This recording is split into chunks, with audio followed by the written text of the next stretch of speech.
right, hello everybody. My name is Shannon Thomas. Yeah, it is. I'm one of the senior character modelers for Blizzard Animation that Seth was talking about. It used to be called Blizzard Cinematics. I've been personally in the industry for about 10 years. I started out as a student at the Academy of Art University, worked my way up to Rhythm and Hues. I went down to New Zealand for a number of years. I got to work on some awesome projects like Avatar and The Hobbit, Rise of the Planet of the Apes. I then went to DreamWorks Animation, met a lot of really good friends, and worked on some cool stuff, How to Train Your Dragon 2. And then most recently, I came to Blizzard about a year and a half ago. And in that time, I've actually got to do a lot, looking at some of the stuff I got to work on, some pretty cool stuff in that short amount of time. So when Seth approached me to say, hey, do you want to give a talk at ZBrush? I said, absolutely. The community has given me so much, so I want to try to give back whenever I can. I came up with this cheesy Carsman sales pitch for my title, that ZBrush is the answer to all of your modeling needs. So my goal of the talk was mainly to present ways and show you guys just how we use ZBrush at Blizzard. They've been using it long before I got there, but particularly with the Overwatch shorts, Warcraft, and also some statues. But I also want to reach out to students out there or maybe people that are just getting started. I'm going to show you some of my tips and workflows, and as well as these guys here, just to help alleviate any of that initial stress so that you guys feel welcome to just jump in and get your hands dirty. Hey Shannon, you want to F5 or Shift F5 that to full screen it? Yeah. Boom. All right, so like I said, I'm going to talk to you guys mainly about the Overwatch shorts, a little bit about Warcraft Legion, and also some statues that we get to work on. So one of my favorite things about working at Blizzard in cinematics is that you never really know what you're going to get to work on.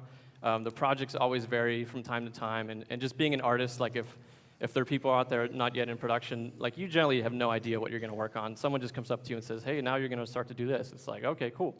But at Blizzard in particular, some of those things that they tell you are actually like, holy crap, this is really cool. So first we're going to talk about Overwatch, and based on the applause for the winner of the game down there, some of you guys know what Overwatch is. If you don't, here's a super, super quick edit of a video that I grabbed of some of the shorts that we've been working on.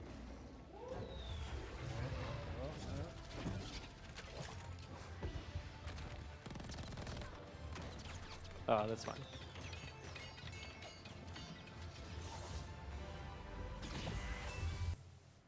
Cool. So super short. I have a lot of stuff to cover, so I'm going to kind of try to go quick and also give these guys plenty of time for theirs. So in the last year and a half, we've created about six animated shorts as well as a commercial. I've been lucky to work on all of these in some capacity. What we do in the character modeling team, so the cinematics is split up between character modeling and environment modeling. And we're in charge of all the characters in the game, anything that basically moves with the character.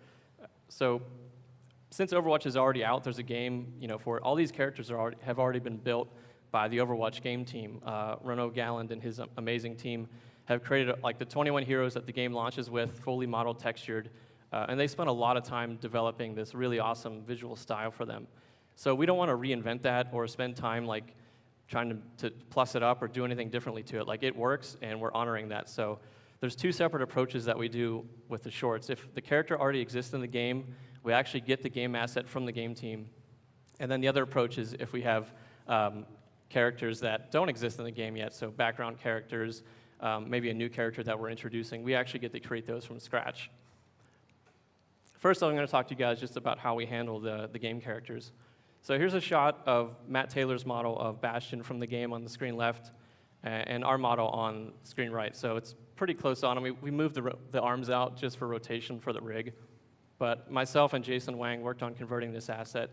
And like I said, we're just trying to honor their work already, so we're not trying to change it at all. We also want the player to have the same one-to-one relationship with what they see in the short and what they get to play in the game. So for example, even the flowers on his legs and on his head and the grass, all this stuff was meticulously matched just so that it looks accurate whenever you're playing the game or if you see the short. Here's the topology from the game model on the left, again, ours on the right. One of the main differences is that we have to subdivide our models, so we render as sub-Ds. So we have to bevel all the edges, and we also cut in all the details, whereas they can use a lot of tricks with normal maps. I'll show you an example a little bit later with Hanzo. Another example is 76. This was done by Hyphon. On the right, Tasso Giannis did this model. Another thing that we don't do on the shorts is we don't do any class simulation. We're under really quick time frames for these, and we have a super small team, so we actually cut in all the geo for the clothing. All the seam lines, all the folding and wrinkling is actually cut into the mesh. Here's an example of a handoff. This is from Hyphon again. This is the Hanzo model that he's completed for the game, and this is his high-res mesh that I was handed to start converting and processing for our pipeline. And one of the first things we do is we match our GenMan topology to the skin, and then we bake displacement maps from that. Like I said, we don't use any maps on the skin or the clothing. On the clothing. Like I said, we just have to model all that stuff in. So you'll see here that the topology changes quite a bit. It's super low res, and it's optimized so that the animators can animate in real time. These are some of the details I was just mentioning, and these little floater bits that they cut in with normal maps. And we literally just use Maya's poly tools. It used to be Nex to cut all this stuff in by hand. Here's a look at the final cinematic model. So we send this over to the game team when we're all done and say like, hey, look, this is still your character. Like, we want to make sure that we didn't miss anything, or they say, hey, that part's not looking quite right. So we always get final approval from them. And here's the final topology. We also baked displacement maps for the glove on this guy just to keep it low, because it had actually kind of smaller wrinkles, and we didn't want to get the topology that high. And here's a turntable that we would send off to the game team.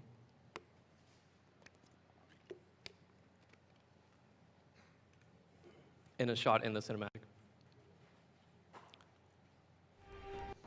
A lot of cool stuff added on here. Obviously the surfacing, the effects team did an amazing job, the lighting, it all comes together pretty awesome. So the second approach is the more creative approach whenever we actually get to create something new that isn't already done. But the challenge with this is to maintain it into the same world that they've spent a lot of time developing in the same visual style. So this is just an example of an image that Renault sent over to us that kind of demonstrates what they were doing as they were finding the look of Overwatch. On the left, screen left, the character has just a little bit too much detail.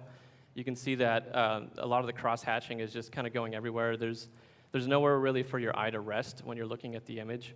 They also provided just like ideas back here of like what they're always thinking of whenever they're making the characters. So they really want them to read. It's a very simplistic yet graphic style, and it's very clean. So the one on the right is kind of stripped down. It's a little bit too basic and too simple. It just looks unfinished. And then the middle one is kind of like the Goldilocks range of just the right amount of detail that sells the image and sells the character's abilities. Another cool thing, even though this is a really graphic show, we actually looked at real-world examples of wrinkling.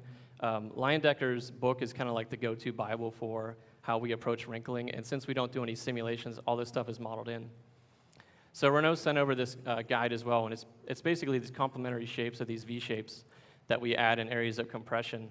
And it's just very clean, but very, very simple and really well thought out. So this is a good example here where, there's not a whole lot going on to this surface, but when it changes planes, we get this nice compression of this V shape and then countered in with another one to the side here. And same with the pants here, and you can also see how nicely all the beveling is cut in. So again, it's super clean, but always, thinking about silhouette and all those fundamentals of illustration and composition. Then I'm just going to run through some different examples here of some of the newer characters that we've built with our team. This one's done by Kenny Huang. This is Alejandra for the Hero short. And by the way, if you guys haven't seen any of the shorts, they're all on YouTube for free. You can watch them whenever. And our approach with ZBrush is we kind of just do like concept sculpting. So at the start, it's very loose. You can see the hair is just roughed in. It's just kind of blocky, but we're just trying to capture the essence and the size of it and the relationship to the head and see how it frames the face, maybe how it rests on the shoulders. This opens it up for conversations as well with rigging to say like, all right, how are we going to rig the hair? How are we going to handle that with the shoulders? Any of that kind of stuff.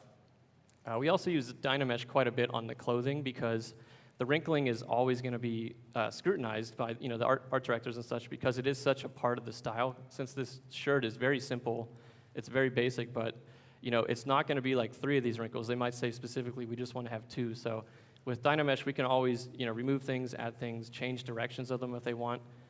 It's very freeing artistically. Another one by Tasso Giannis, super nice and clean silhouette, really strong read to this, nice angle changes, and also following the line decker guidelines for the V-shaped wrinkle pattern. This is Baby Winston, done by Jason Wang. And again, Dynamesh really made this, the forearms and the head on this particularly, a lot more manageable. I mean, you could do this stuff in other ways, but ZBrush just saves you so much time. And working in production, it's always about schedules and deadlines and how fast you can get things done that still look amazing. So any way we can save time, we do, and ZBrush fortunately allows us, the artist to create whatever the art directors come up with. A couple other sculpts that he did for the Yakuza, for the Hanzo Genji short. We also saved time by reusing pieces, so these are the same suit for the same guy. And lastly, this is Dr. Winston from Chung Kan. So for me personally, like the wrinkling on the pants is really successful, and it's also a big challenge artistically that I found with the Overwatch style is just trying to match that. It's not too detailed, it's not too simple, but it's just right. And so I was tasked with this guy on the right. This is one of the thugs for the 76 short. And again, earlier Seth was talking about reference, and I'm the same way. As soon as I get tasked with something, I just start looking up tons of reference. And for this guy, even though he's cartoony, I still looked at real-world anatomy references. On the left is Iggy Pop. Cool fact, Iggy Pop was also used for reference for Gollum. And then Wes Studi in the middle there. I thought this guy's face just kind of matched his a little bit, so I kind of looked at him, and then just pants I found on Google. And this is my first pass. This is kind of just like, hey, here's the concept. What do you guys think? And it's just a good opportunity for everybody to get together and look at the model in 3D and say, like, all right, well, this is working, this relationship's not, and get the discussion going. For me, like, the neck is too long. Like, it kind of works in 2D, and this happens a lot. And Seth touched on this a little bit, is like, you can't get too attached to your work in production because ultimately it's not your work, it's the studio's work or the client's work. So, you're just creating it for them. So we ended up trimming the neck, you'll see in the next slide. And the pants were also just a little bit too overdone and a little bit distracting. And here's a close-up of the phase. So one thing that's nice is, to get critiques done more quickly, highly recommend if you can, in your production, you can ask for a paint over. It just saves you a lot of time of them from saying, like, hey, can you make the nose a little smaller or the ear a little bit shorter? Because all those terms are really relative. But if they can slap together this paint over in, like a half hour or so, I can match that in, maybe one more iteration, maybe two, but otherwise we could be chasing our tails and just wasting time. So here's the second pass. Oh, actually, the other thing was Junkrat down here on the right was another thing that they were looking at and saying, hey, this guy, we kind of want to pull him into that Overwatch style a little bit more. He was getting a little too realistic. So we adjusted him to look like this. And here's the final full body model with the updated pants. Just a little bit cleaner, a little bit better silhouette, not as busy. And then the next thing we did was, since these are crowds, what you want to do is always create variations and save money, essentially, by throwing different costumes on your character. So for this guy, we added a shirt, a t-shirt, a bandana, some hair, sunglasses, all while using the same base mesh, the same body. That way the rig is all free, the surfacing is a lot cheaper. And here's my updated sculpt on all the characters. So again, the body doesn't change at all, the pants and the shoes don't change at all, but new jacket, and now we have 4 versions of one character in a lot faster time. I also sculpted this little buckle in ZBrush, just the skull. Like, this is all we really had to go with, but it could have been done in Maya, but you can do it probably 20 times faster inside of ZBrush just by sculpting it and then retopoing it. Here's the final turntable. This is just done with Maya's PlayBlast 2. Which we use a lot because this style is so graphic and cartoony that gives you like a nice ambient kind of pastel-y look to it that really works for our approvals. Here's 2 surfacing passes done by Jongha Bak. One thing that's really cool, if you haven't seen the short, they have this really neat skeletal glow-in-the-dark texture that we had to work with. And then one of the other challenges, we had some kickback on this guy, and again, this happens all the time in production. The original sculpt was cool and they liked it, but it was too sharp. So we ended up actually going back and softening out a lot of the wrinkling, especially on the chest, because even when we threw our subsurface skin shader on it, it was still looking a little bit too creased, and then when they put like real show lighting on it, it was creating some awkward shadows. So again, if you're getting new or getting started in production, just be humble and don't get too attached to your work, because it's always going to get changed, or like in Seth's example, you're just never even going to see it. Here's a shot of him in the short.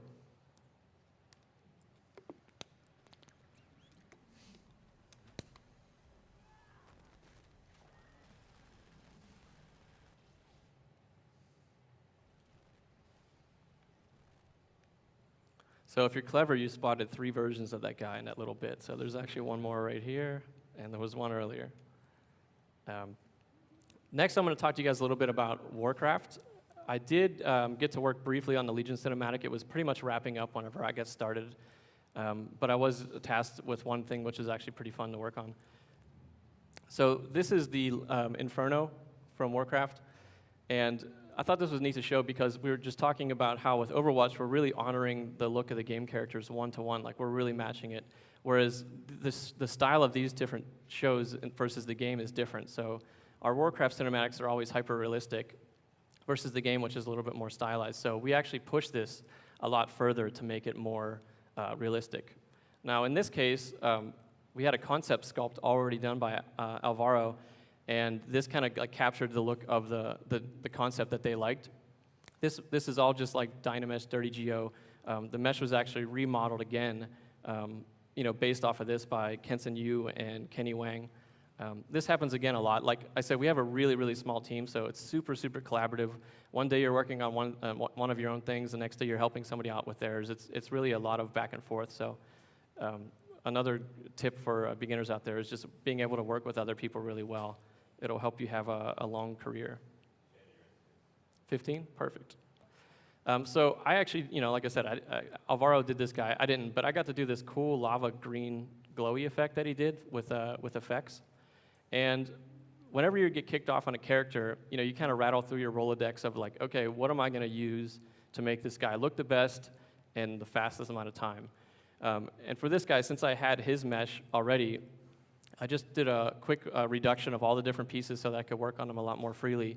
And I didn't want to just retopologize all these things in Maya, which I could have done, but it would have probably taken me a couple weeks to do all these little pieces. I mean, there's like hundreds of these rocks. It was much easier to do it in ZBrush. So my workflow, I'm just going to play this like Camtasia video and talk over it as we're doing it and just show you how I did that. I'll also point out that this is my own custom interface here. I know Seth said he doesn't like to use a custom interface, but for me it's crucial. If I open up regular ZBrush, I don't even know what I'm looking at. But I highly recommend for beginners out there, if you don't have your own custom interface already, there's a ton of them that are out there free by maybe artists that you look up to or that you like. I grabbed this one originally from Danny Williams, a buddy of mine, and then I just kind of stripped it away and remade it into what I like. But to save time, you really need to make hotkeys and buttons and just things so that you're doing this a lot less and working a lot more. So I'll have my interface for free, and all my brushes and all my materials, all that stuff. If people want to grab those later on, it's totally cool. So I'm just going to chip off, work on this one little piece here. And the process I thought would be fastest to do this was just to paint a mask and extract the detail, or extract the mesh from that mask. So I'm just going to make the mesh white so I can see the material, the mask, a lot easier. It's a cool trick I just did right there.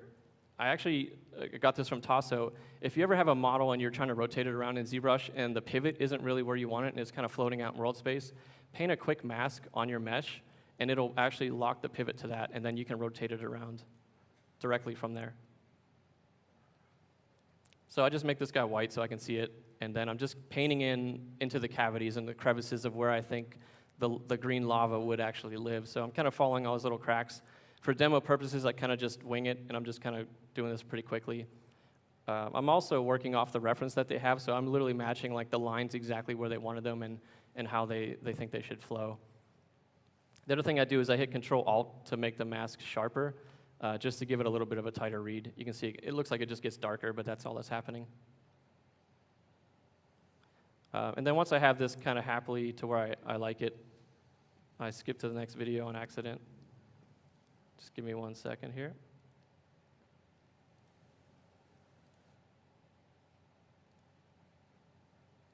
What I'm going to do is just use this extract feature, and I use this thing all the time. I use it to create wristbands, belts, bandanas, shirts, anything that you already have an existing mesh. Again, you're saving time. You already have the shapes defined. Just go over here under the subtool and hit extract. Now, by default, it's just going to push geo off of the normal, and it doesn't know how big your model is, so it just pushes it out, and you can see how large that was. All you got to do is rotate your mesh. It's not going to bake in those settings until you hit this little accept button down here on the bottom. So I just play with these values of thickness until I like it, and I just hit accept. And it just pushes it barely off the surface. So you can see there. And now it also created a new subtool for me here. So I'm going to isolate this guy.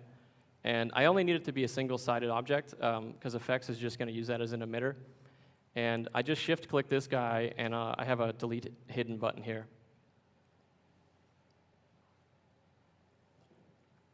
And then the last thing I'm going to do before I start working more on this guy is I do an auto groups.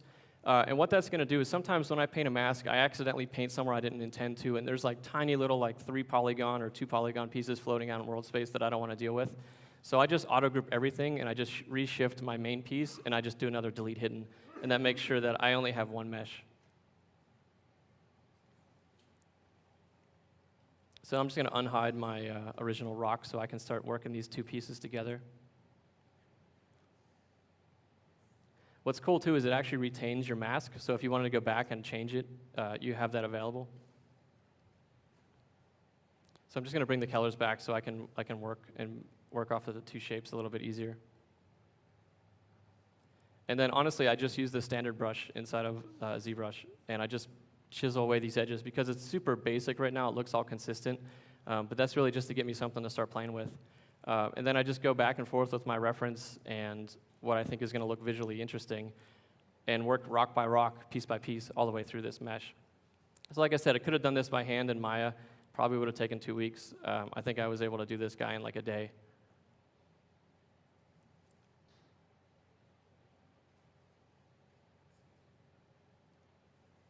The last thing I do before I export it is I just do a decimation master. Thank God for decimation master. I can't even say how many times I use it. So I do that for all the pieces you'll see here at the end. I have the entire mesh. And when you put it all together, it starts to look pretty cool. But all those pieces were done the exact same way.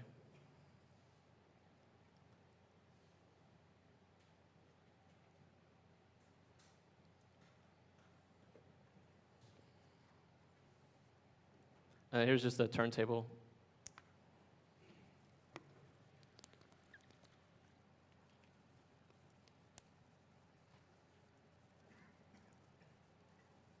And here he is in the short.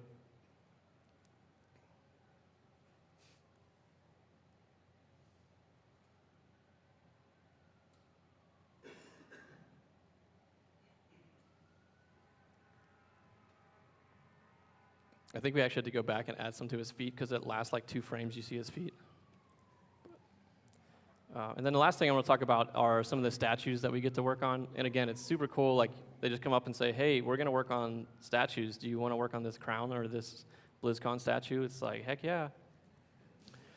So here's some of the ones that I got to work on in the last year. For the crown, Blizzard's awesome in so many ways, but one of the really neat things they do is they honor their employees for years of service. So after like 2 years, 5 years, 10 years, 20, you get like milestones. So after 20 years, you actually get this crown. Like it's like a real, like this big crown, full metal. This one is like the original one-off done by Weta Workshop.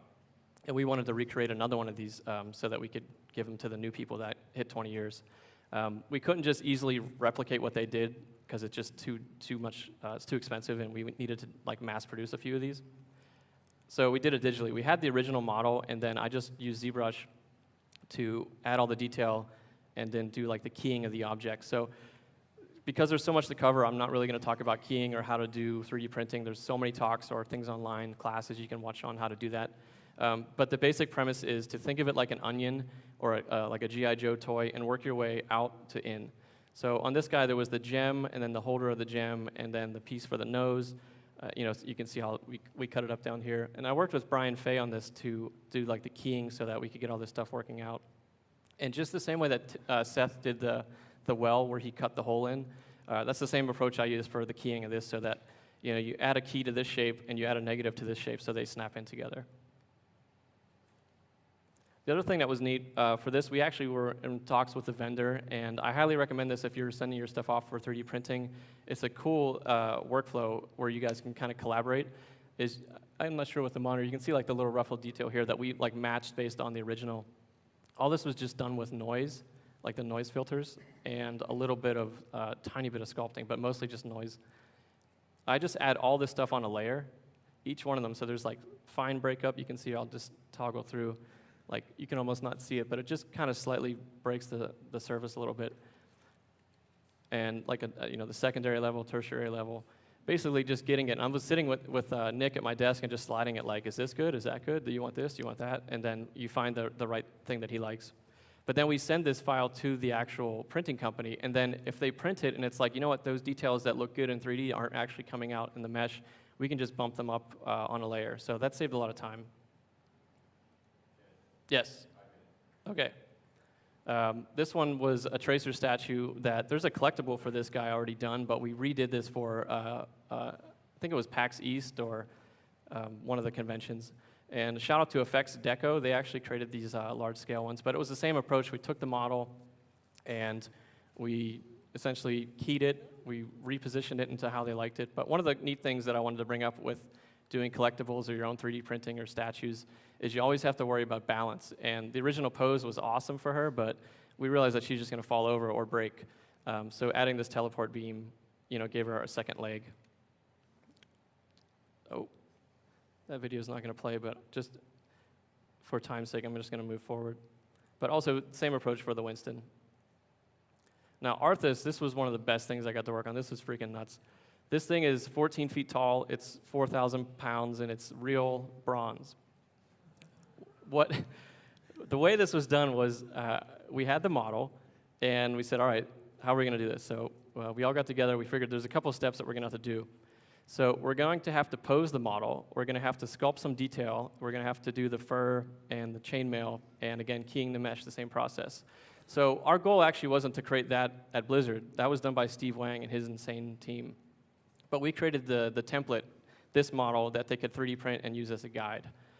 So once we got the mesh, we had this production mesh from years back of actual Arthas. We had animation pose it into this pose, and then I worked inside of ZBrush and tackled the other challenges. We also had Brian Fay's collectible sculpture that he did by hand. So this was our guideline for reference and like detail on the cracks and things like that we wanted to match. We thought about scanning this in and just rematching it, but it would have taken so long to clean up that it was easier just to do it over inside of ZBrush. For the armor detail, I only did like 2 pieces because it was just enough to like show them like, hey, this is what we're going for. There's no reason that we're going to deck out this whole thing. It's never going to really be seen.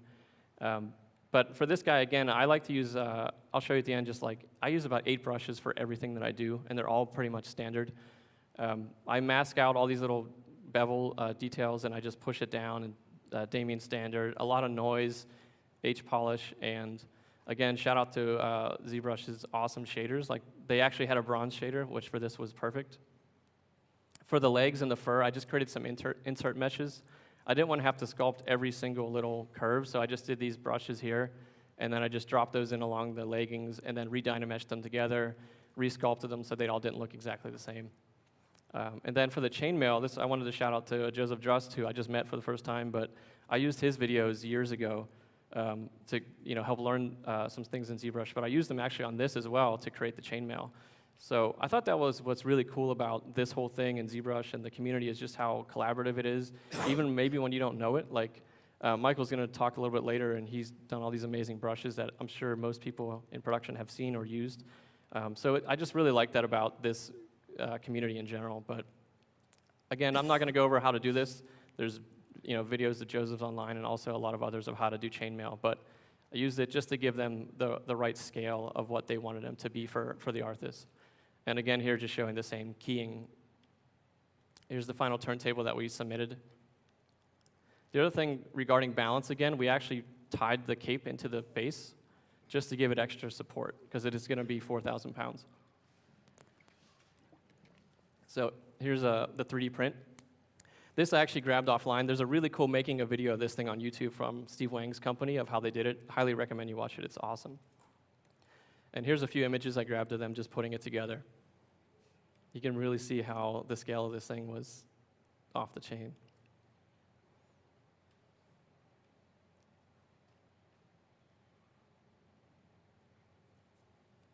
And here's an idea of how large this thing is. So unfortunately for me, this is in Taiwan, so I haven't got to see it. But internationally, if anybody's watching, head down and check this thing out. And then finally, I just wanted to briefly cover a few things, tips, advice maybe for students out there. Like I said, I use these brushes 95% of the time. There's a million awesome brushes inside of ZBrush, and I do use some of them sometimes, but they're usually very specific reasons. And you can get away with just about anything you need to do with these basic brushes. One thing I forgot to mention before was trying to work faster is with hotkeys. One thing that I do is I actually use the same hotkeys for different programs. So like for Control-E is to like combine a layer in Photoshop. I do that as well on here to combine a subtool. So kind of like cross your hotkeys between programs, like Control-Shift-I import, for all of my programs, just so I can save time and I'm not really thinking, I'm just working. This was me like the first five years. Yeah, so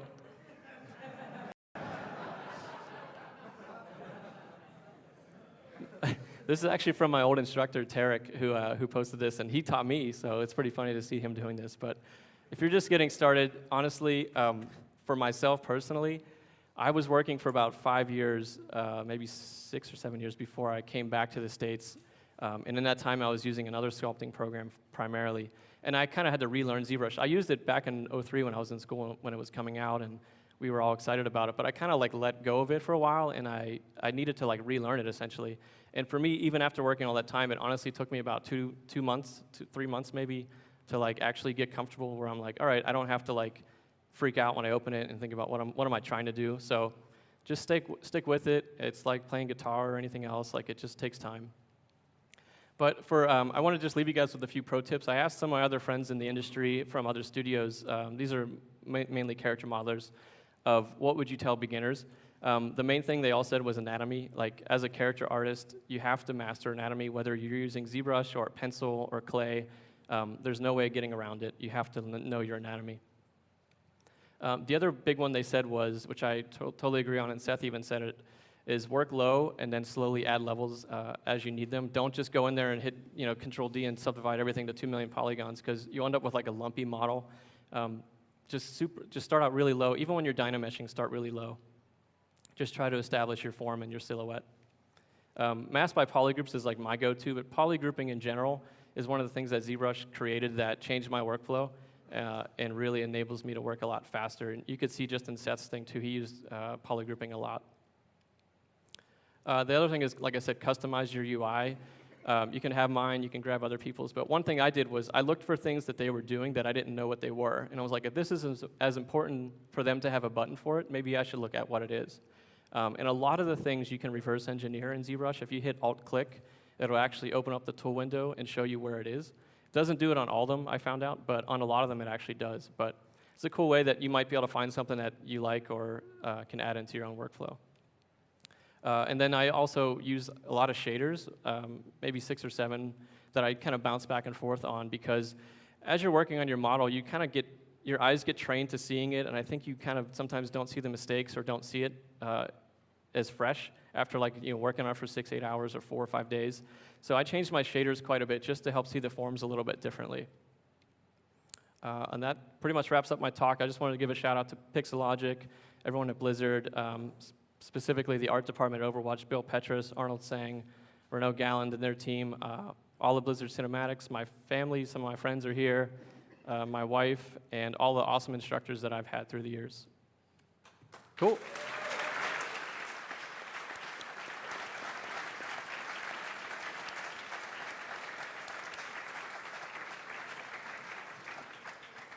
Last little thing, I was going to do like this whole other part where I do my own personal work, but time reasons I can't do that. I have an art station.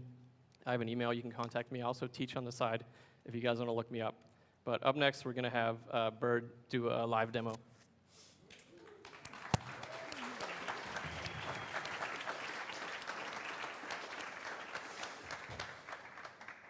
All right. Hi, guys. Yeah. I'm Paul Warska. For those of you that know me, you probably know me as Bird. And I'm the character lead on the Diablo team. Been with Blizzard almost 9 years now. And focus 99% of the time on Diablo stuff. The character team there, it's Paul David, it's Aaron Gaines, or Goons, Chris Amaral, and myself.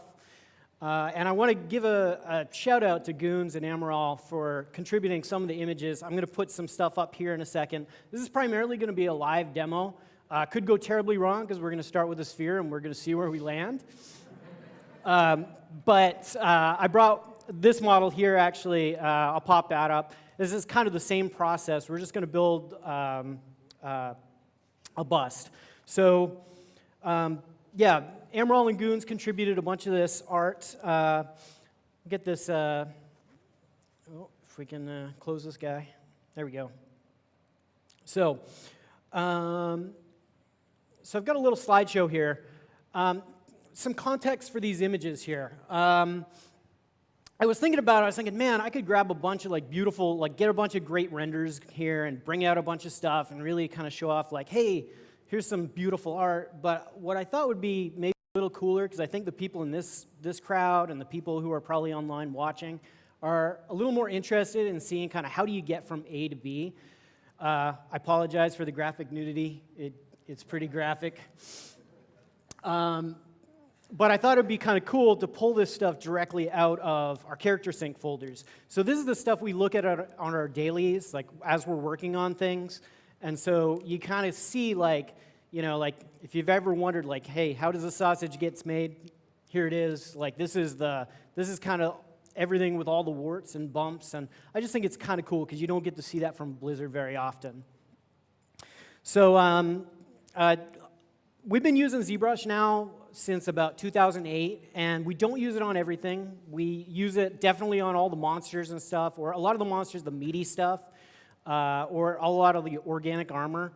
And it was actually Chris Amaral back in 2008. He worked on a character called the Unburied, and it's this big kind of meaty character. If you've played D3, in the first dungeon that you go into, there's this character that kind of barrels down the door, and he's got all these kind of zombie faces that are just growing off him, and trying to texture that stuff on an unwrapped character is really a pain in the ass, trying to get that lit properly. And so what we found working in ZBrush was we could do a quick sculpt. It didn't even have to be all that detailed, but you found like all the lighting, and we paint everything as though there's kind of a top-down light. You got the lighting dead on, so you knew right where the highlights would go, and you had something real easy you could paint into. And the other thing that we got out of it was just this quick iteration, because we work in monster strike teams when we're working on monsters, and we want to get something in the game super fast so we can see the scale, the silhouette, does it read properly? And within a couple days, you can do a quick sculpt. Nowadays, you can just Z-remesh it, put a few poses on it. You get it in the game like within a couple days. And I know there's one of the images, the Firebat one here, was, that was an ideation day. There wasn't even a concept at the beginning of the day. By the end of the day, it was in-game and flying around and attacking you, just as kind of a little grayscale test. So it helped out a lot in making all that stuff fast. You can see also, too, we had a chess set that we did, and to give feedback, like, you had this old model of Bale, and it was like, well, what do we do with this? Because if we deliver it looking like old Bale, it might not be as cool as what we could do now. So we wanted to give feedback, and we did that in ZBrush as well. The only downside on the game side is that we would go to ZBrush Central, and you go look through the top row stuff there, and you're like, this is amazing. I can't wait to get back to my desk, like pimp out my model with all these crazy details and stuff. And you spend a bunch of time putting all this stuff in there, and then you spend a bunch of time pulling it all back out as you have to kind of paint the details back out to match the original style of the game. So it was something where we kind of had to self-police and just make sure that we didn't go crazy. So that's kind of what I wanted to cover a little bit. I'm only going to have about 25 minutes potentially to kind of get this thing roughed out. But I kind of wanted to show what the process looks like, if I can find a pen here. Hey. Of how we kind of get things blocked in. So yeah, with that said, I'm not sure if we'll have time for questions because there's lots to cover, and I just want to leave you guys with as many tips and tricks. I'm sure you guys will probably know a lot of this, but hopefully there's going to be a bunch of little things you'll pick up in between. So I'm just going to start with a sphere here. A lot of times, I actually still use Z-Sketch if I'm doing a full creature because it's just easy to block things out fast. You'll also notice my interface here. I totally stole this from Andrew Kars. I know he's here this weekend. Thank you, Andrew. It's freaking awesome. I've customized it over time and added some things here and there. But basically, my 1, 2, 3, 1, 2, 3, 4 brings up different things. And so that's probably one of the first things I would leave you with is customize your interface, make it how you need it to be, and hotkey everything. If you're going to use stuff like more than a few times in a session, you can see here, right? I've got, I've got my clay buildup, I got my dam standard, I've got my trim dynamic. So I can go ahead, if I had to hit B and go find it in this mess of things here every time, it would probably be pretty slow. All that said, I don't use the clip brush enough to have a hotkey for it, but that is usually where I start. This I'll use it to find my silhouette. I'm also noticing real quick, this perspective, I don't usually like to work in this perspective, so I like to go to draw. Probably the first thing I'll do is change this from 90. I'll change it to 30. Again, Andrew Kars, I don't know if he covered this yesterday, but I think he found like 28.6 was the right number or something. 30 is close enough for what I do generally. So, but I'll use that clip curve again to just kind of like get my silhouettes in place.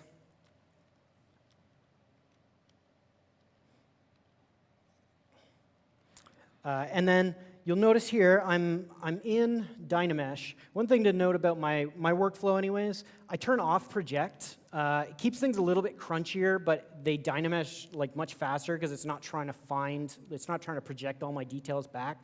So again, it doesn't have to be super fine at this level.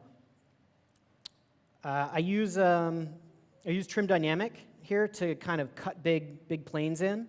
And that's something I find, with people who are, maybe new to modeling and stuff, or, there's a tendency not to be very bold about cutting in like changes. Like this is something I harass the guys all the time is with this idea of say it or don't.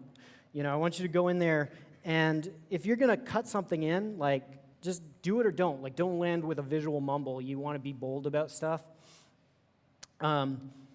The move tool, my hotkey actually goes to the move topological. That's just so if I have to move teeth or something around, I can move teeth around one at a time. So that's what I'm using here. And you'll also notice I use the alt brush a lot, because if you don't, right, you get this shearing a little bit. I know that if I hold alt, I'm just making things bigger or smaller. So it helps me keep things a little more accurate. I'll use the move with mask a lot. So in this case, like let's go ahead and pull out a muzzle. Kind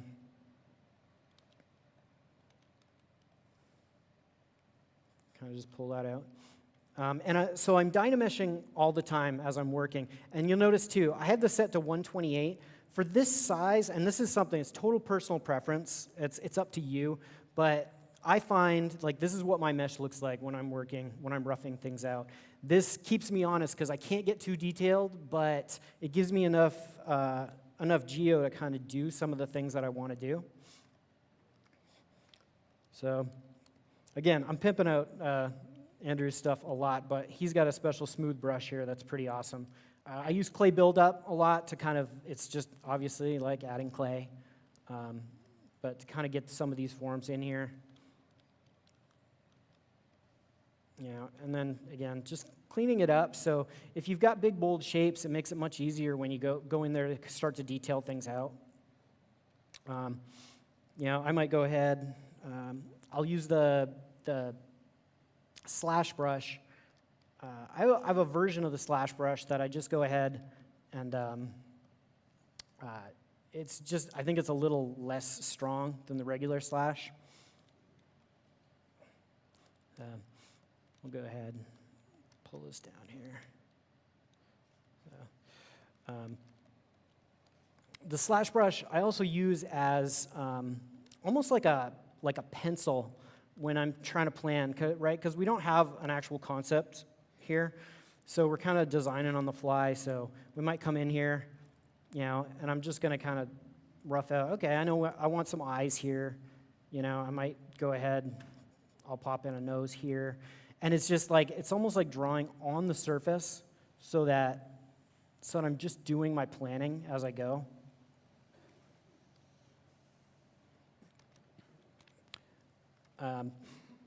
So we know we're going to need a body here, so I'm actually just going to control drag this guy down. And you'll notice it's still part of the same subtool. I'll actually go ahead and split him. Right? So I go to split mass points.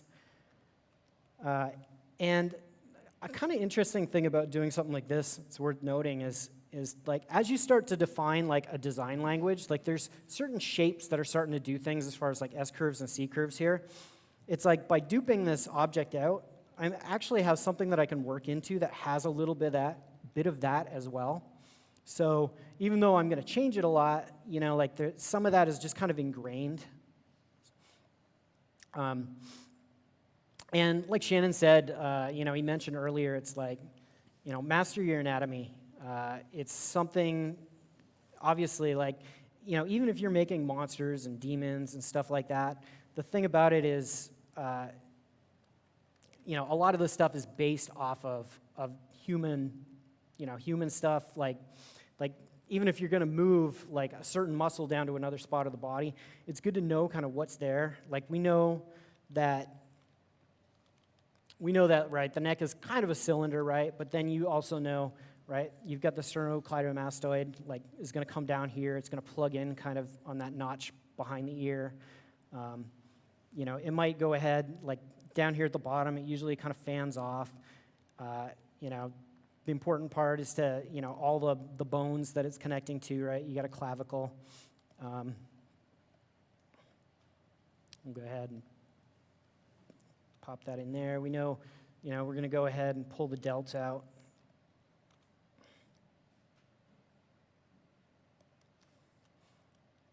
All right, and again, you don't need to be precious about it.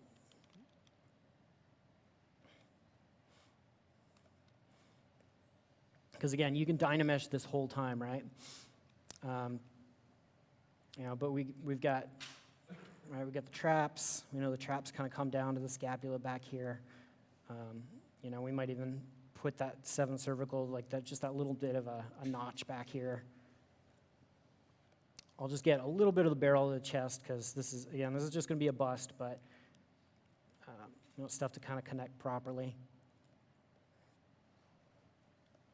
And again, there's a billion ways to do this, right? So, this is just kind of how I'm approaching it this time. I might go ahead and move that using the move tool, the actual transform tool. There's lots of different ways to approach it. One thing I'll do when I'm working on this, I might go ahead and switch this to a flat color for a minute. A lot of times you hear people talk about silhouette a lot in games, and so it's important to kind of make sure that your silhouettes are doing what they need to do. So I like to kind of rotate around a little bit and just kind of see, okay, is this doing kind of what I'd expect it to do? It's easier for my eyes to see it if it's kind of like this.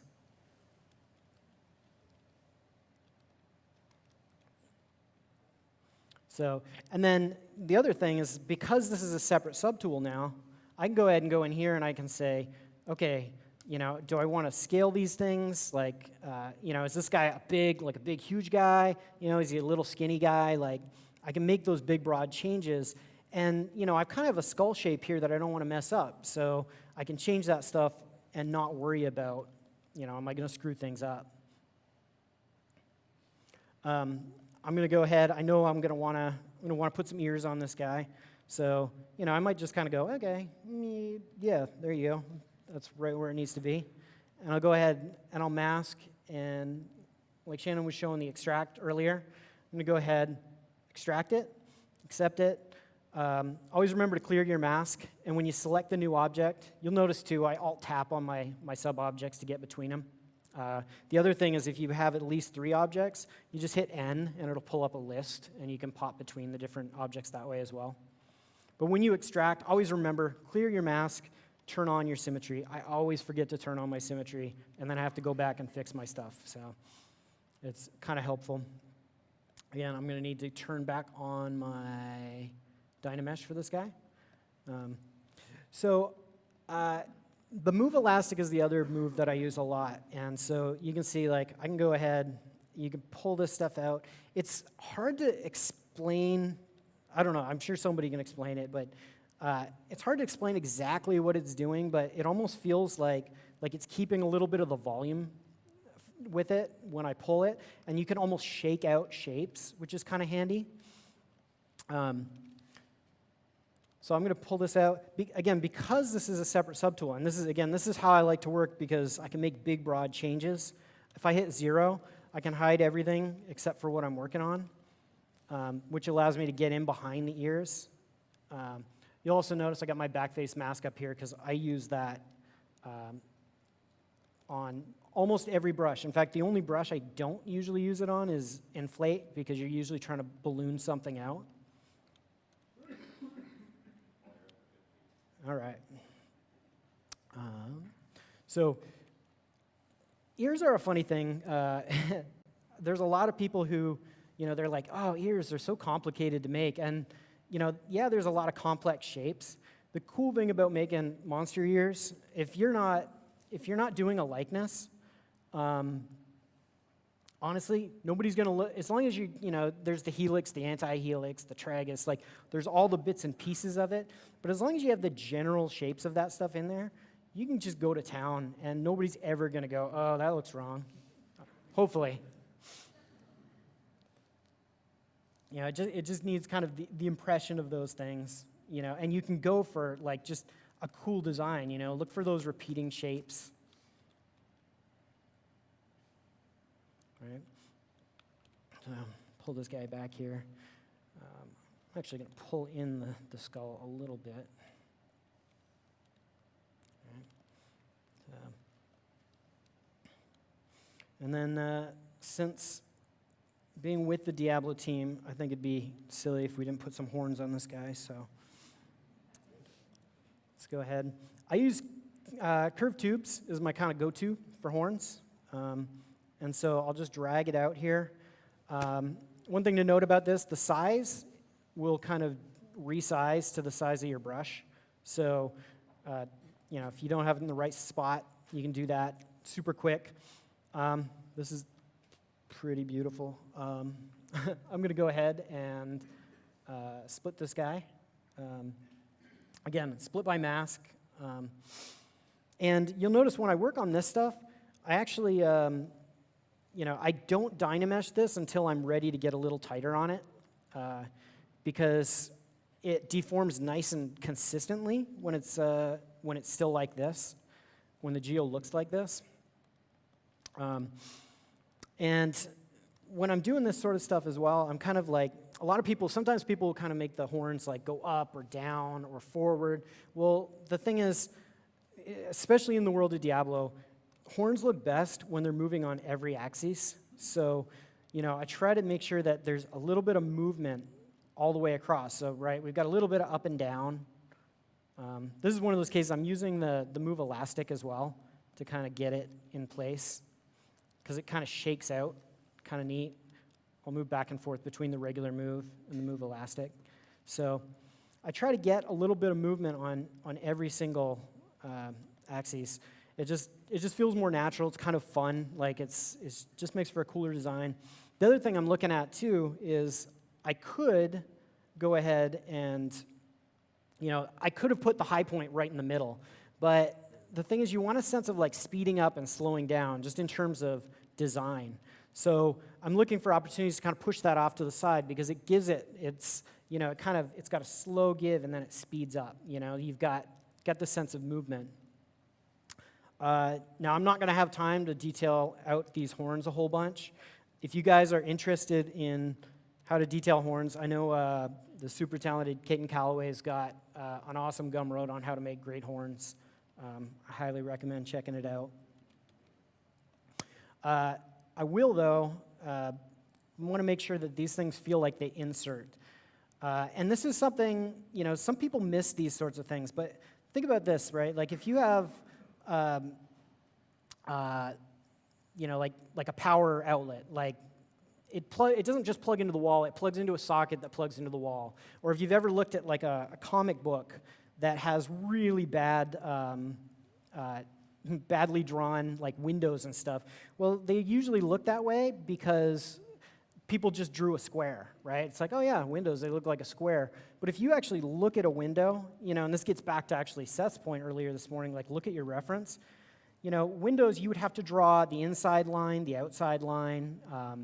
You'd have to, there's probably going to be like 12 lines by the time you get all the frames in there. So you want to make sure that things feel like they plug into each other the way they do in the real world. So I kind of want to get this sense of like, these things push their way out of the skin.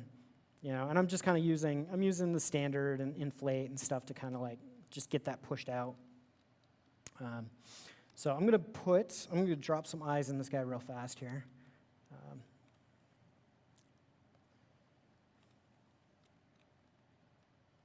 And since he's a monster, he can have little tiny beady eyes. And I'm not liking, this is kind of boring, the shapes in here. I want to go ahead and beef that out a little bit.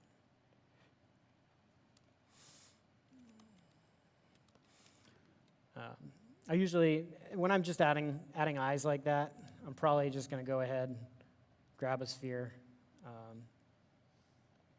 I'll go append. I'm going to append the sphere. I use this transparency, this activate edit opacity, so I can kind of see through it. And I'm just going to scale it into place. I use repeat stroke, which is Control 1 by default, and just kind of get this guy. Let's make him a little smaller again, too.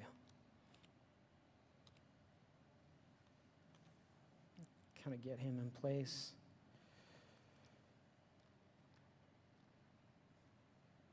Cool thing about, again, monsters is like you can look for cool design. It's there's a lot of design first. As long as it kind of functionally looks like it works, you can get pretty brave with your shapes. Like there's people who are a lot braver than I am. Like I look at some of the drawings of guys like Paul Richards, and it's just awesome. Like how far he'll push his shapes. This is So I'm going to go ahead. A lot of times when I drop in the eye, I only drop in one eye at the beginning because I know I can move things around a little bit.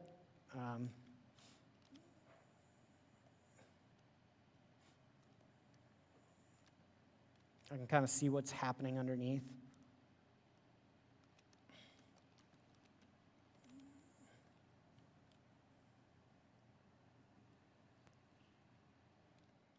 Okay, so got my eye. If you go under Z plugin, I'm sure you guys all know how to mirror stuff, but I actually put it down here. Just mirror. And now I've got this in place. And at this point, I've kind of got all my big shapes are pretty much where I want them. This is where things get fun and where we're not going to have a lot of time to do some stuff, but we're going to get as far as we can here.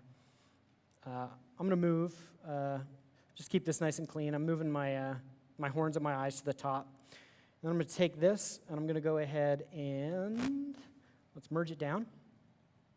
Actually, before I do this, I'm just real quick, I'll carve in this nose a little bit more because I want a little bit of shape here.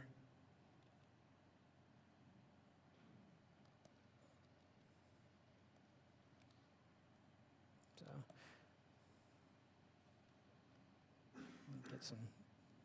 bone under there. So yeah, so we're pretty close here. I'll go ahead. I'm going to duplicate this guy. If you alt tap on this, it's kind of like Photoshop. It turns everybody off except for that guy. And what I'll do here is I'm going to just go ahead and Z-remesh this guy. If you've never seen it before, like when you Z-remesh, if you hold, I think it's when you hold Alt down, it'll do a different algorithm if the first one doesn't look the way you want it to.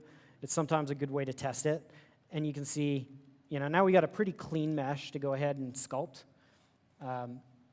But I lost all my detail, obviously, so I'm going to turn back on my Dynamesh, the duplicated one. I'm going to subdivide it a couple times real quick, and I'm going to go down here to project, and I will project all. We'll subdivide one more time, project all again. All right. And at this point, I can see this guy. So I've got all my detail back. You can see I've got a pretty clean mesh here to kind of work on. I'm going to delete my original now, because again, I've got all my big forms in here. And now, honestly, now's where you kind of start to have, this is where things get super fun.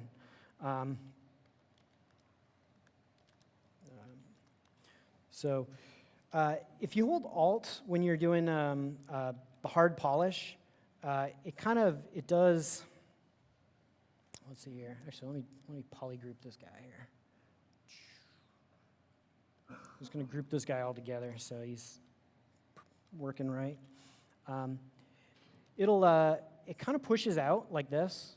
I actually have this on a custom brush because I just find I use it enough that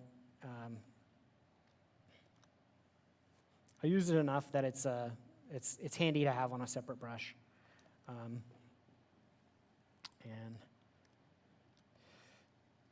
And basically, I'm kind of connecting back up the stuff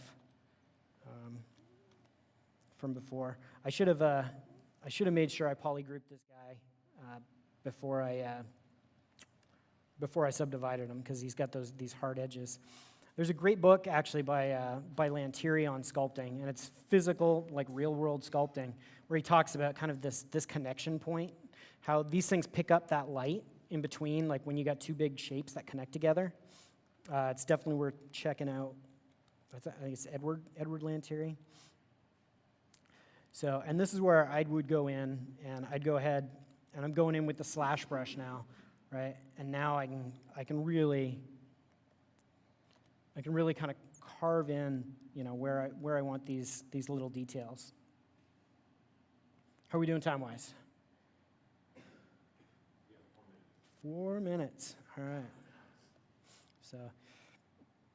So this is using the slash brush, and I use the damn standard for really once everything is in and I kind of fine-tuning and I really need some real sharp edges, that's where I'll actually go in with the damn standard and just really push some of these elements. But using the slash brush, this is something I stole from Alvaro Buendia from work. It was just a technique that I found with him, where he just kind of gets all these little bits and pieces, and I'm looking, when I'm doing this, I'm looking for things like grouping up details. I want it to get busy, and then I want it to kind of find some quiet spots. So I might go ahead and carve this stuff in. At this point, actually, too, I'm probably going to go ahead, I might turn off symmetry for some of this stuff.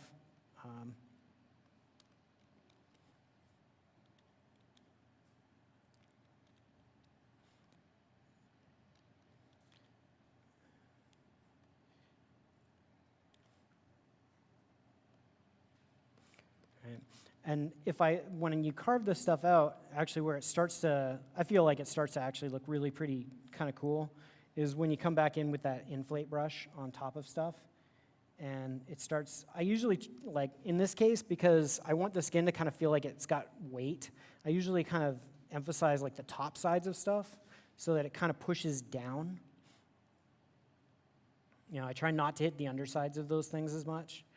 And it gives it kind of this feel, I don't know, it's a little more natural, I think.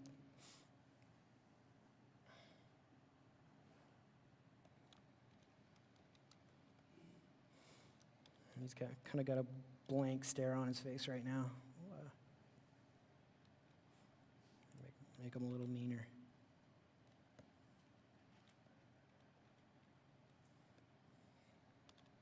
Also, one thing I'll use as well is I'll actually go down in level and use the slash brush in reverse to actually like carve out these little hits. You know, it's I don't know. It's just, I guess it's maybe just a style thing, but I like being able to have that extra little pop, and I find that the reverse slash kind of works pretty good like that.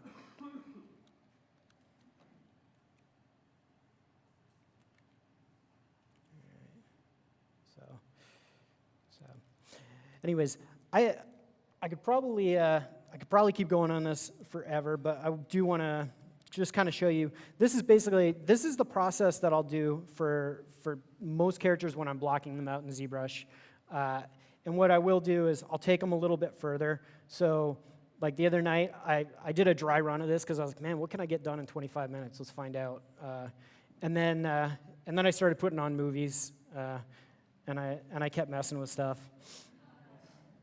And so this is probably about where I would actually take a model for Diablo. And you can see there's an indication of some detail in the tongue here.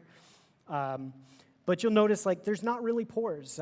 If I was gonna print this like as a bust, I would totally I'd go in and in fact at this point I'm kind of like, man, I kind of want to keep going. I might just go ahead and do that. But for the purposes of making stuff for Diablo, this is about kind of where I would stop. So, yeah, with that, I want to go ahead and make sure Mike's got enough time to get through everything he's got, and that's going to do it. Thanks, guys.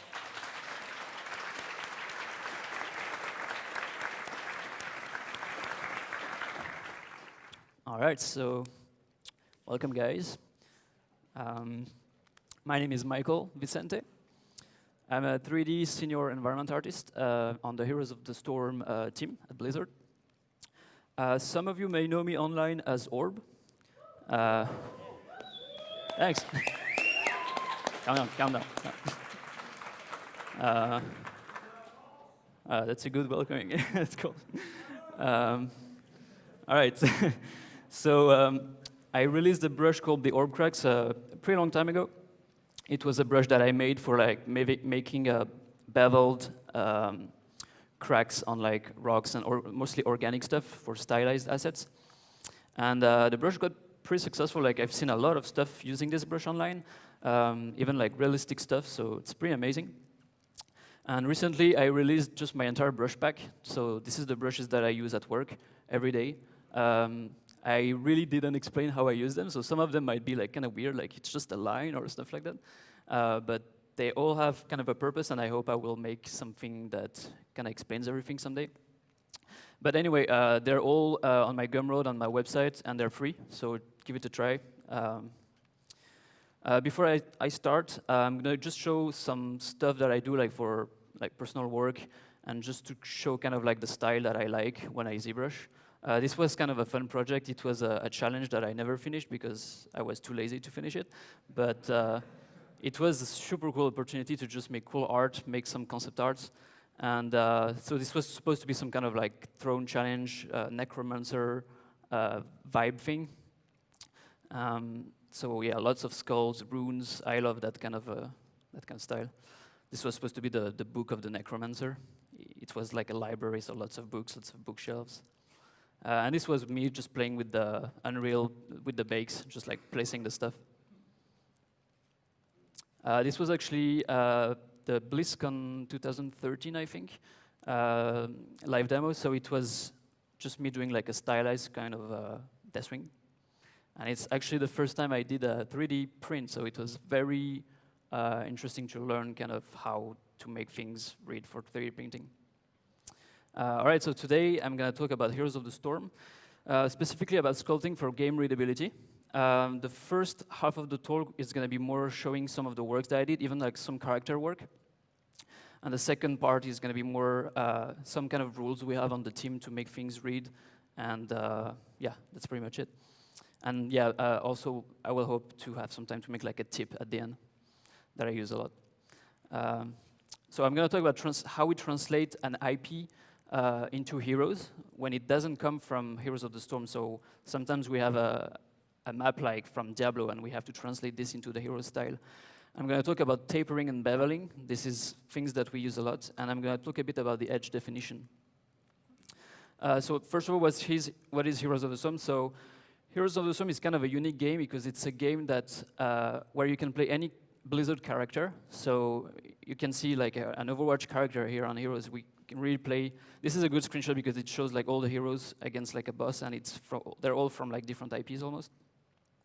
It's also a game where we have multiple battlegrounds. So this is the one that we made for Heroes that comes from StarCraft. So it's the latest map that we made. And funny story, it actually started as a StarCraft mode. So it was called Blizzard Dota, and we're still using the same engine. So it became its own thing now. This is also the game where you can play as Modan, playing basketball. It's actually a real skin in the game. It's really awesome. So some of the things that we have to deal with when we translate the Blizzard IP into Heroes is the fact that we have to mix different styles into one game. And so the scale, for example, in StarCraft, it's much smaller than Heroes of the Storm. It's much smaller than Diablo as well. And it's much smaller than WoW. So in terms of details as well, StarCraft is a lot more grungy. It's obviously less gothic and gore, as Diablo does. And it's much less chunky than WoW. We're kind of like in the middle. This is a screenshot from StarCraft. It's just to show you a bit of the scale. So just to point at something, this is the command center. If you don't know the game, I assume people do, but the refinery, the minerals, the workers. And I'm going to load just a video to show how this translated into the latest map. So as you can see, the scale is completely different, even though it's the StarCraft map. So here you can see the minerals, the FCV on the side. So it's really way bigger. If you didn't notice, so this huge thing in the center is the command center. So you actually spawn inside this in the game. And the FCV, the workers, are like the size of a hero now. So really, when we try to translate the map, we really try to push the scale as much as we can. We also try to do a high-resolution model on everything, which is not something that was done on StarCraft. And like I said, we use the same engine, so it's kind of our way to push the limits, but still using the same constraints. This is a screen showing a bit of the scale as well. There's another tricky thing, is the fact that we have two different scales, the minions and the heroes. And the heroes have to be bigger for a readability purpose. So as you can see, sometimes it's kind of silly because the Marines here are the minions. All the minions are Marines. And the hero is also a Marine, so he's like twice bigger. But we have to do stuff like that to make it read. One thing that is worth noting as well is all the Zergs were sculpted on ZBrush for Heroes of the Storm, which was not the case in StarCraft. So this was a very big changing, because for organic stuff, it really just makes sense to do all that in ZBrush, and it's way faster. And I actually had the chance to work on the guy on the left, the Guardian. And this guy, so right now they have like tech stuff on top of them. They're supposed to be like controlled in the game. And so when I worked on this guy, yeah, this is not loading. This is the one from StarCraft 1. It's really pixelated. And this is what they did on StarCraft 2. So they updated this guy, obviously, and they were not using ZBrush yet. So everything was using generated normal maps, crazy bump, hand painting, stuff like that. And I think it really worked great for like Wings of Liberty. But we're trying to push all this into Heroes and just make use of ZBrush. So when I had to make this, I came back to two concepts that Mr. Jack did. I'm going to get some water. And there's things that I really like on both of those concepts. I really like the crab parts on this one. I think it's pretty neat. And I really like the back of this one. So I was kind of like, I'm going to make some kind of mix of these two things. I also removed a couple legs here because I think we don't need that much detail in the game. And I think I have a turntable here. Yeah, I was supposed to load all those videos in the PowerPoint, but for some reason we had some technical issues.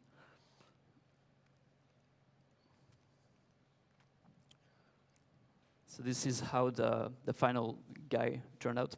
So this was really a blast to work on, especially because, like I say, I'm not a character artist, so when we have a task like that, it's like really just super fun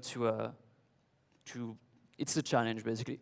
One thing that is worth noting as well is that it's not as detailed as it could be. Like all the claws are actually kind of smooth. Like Bird said for Diablo that he could like push the detail and make like pores and stuff like that, but it doesn't make sense for Diablo. And for Heroes, it's even more than that. Like our assets are even smaller, so we really have to make things kind of blurry to make them read. So this is the final guy in game. We can see the previous one. So we tried to really like push the shape of him, like bigger claws, just like a bit more epic. Another map that we had to work on, which was actually the first time that we did it, was to translate the Diablo map into Heroes of the Storm. And this was a big challenge because it's the first time that we do that. And also, it was also the first time that we had 2 tile sets in the same map, so Heaven versus Hell, which is very cool. So obviously, the first thing we did is gathering some references from Diablo, what kind of list of assets that we need. Okay, we need those pots, we need that statue, everything that sells the vibe. This was some screens from the Hell side. And there's one guy on the Diablo map. If you play Diablo, you probably remember that, but it's kind of like a giant zombie tortured guy on the Hell side. And this was actually something we really wanted on the team. And they allowed us on the environment side to say, okay, you guys can make this character. And so I got these references from the Diablo guys, and this was made by Chris Amaral. So when I saw this, I was like, this is way too kind of gore for Heroes. Like it's too violent, I guess.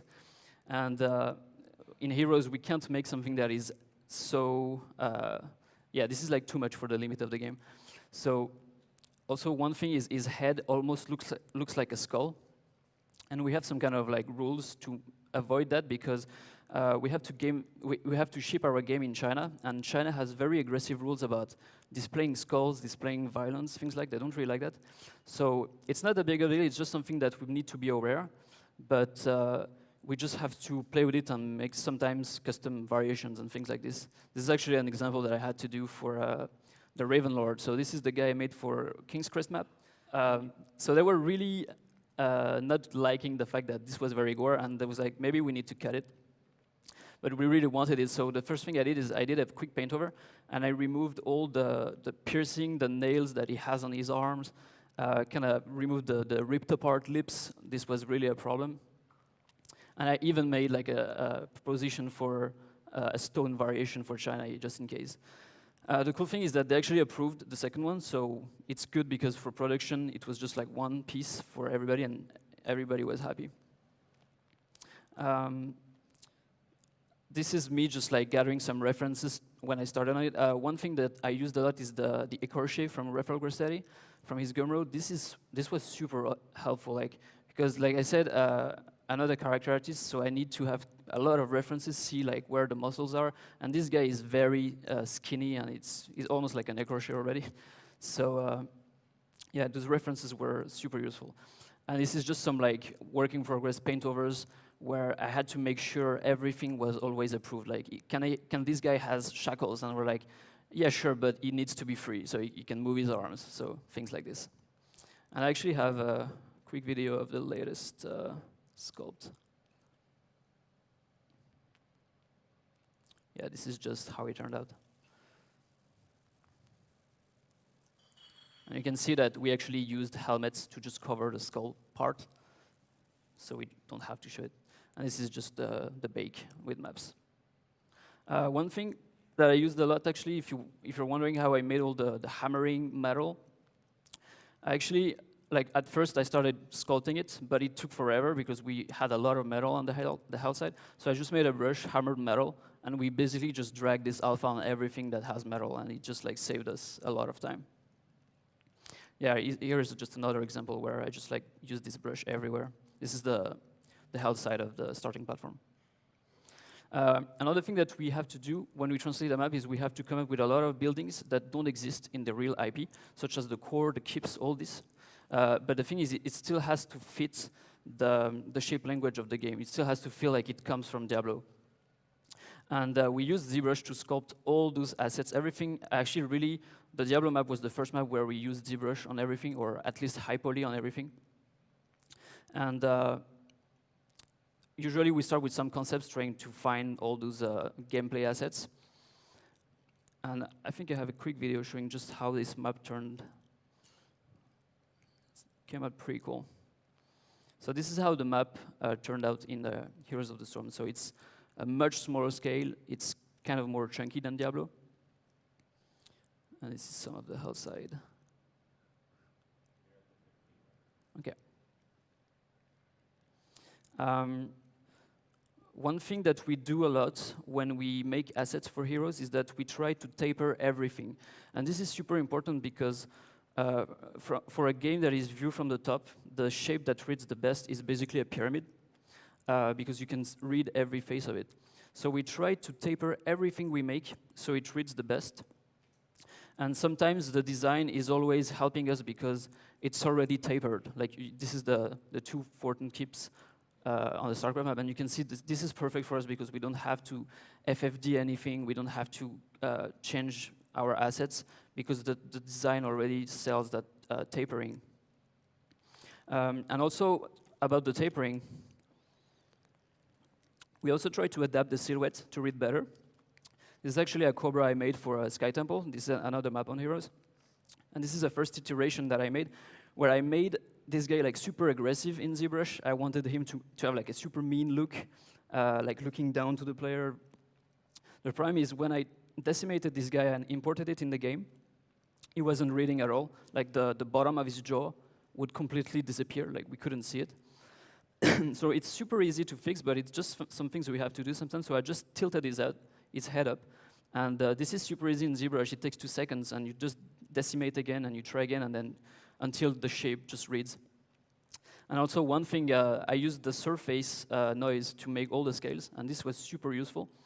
And I basically just zero meshed the Cobra, made quick UVs on it, and then applied surface noise. And one thing that is cool with the surface noise is that you can mask areas where you don't want the noise to apply. So all this was masked, and I just wanted the noise here.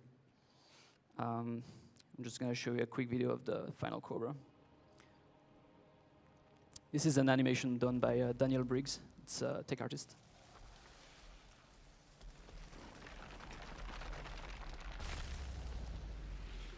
It's pretty cool burst. So this is another example. This is the starting platform of the same app, and you can see how everything is very tapered.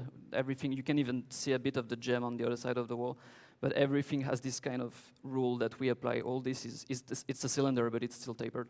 The Cobra is also facing straight.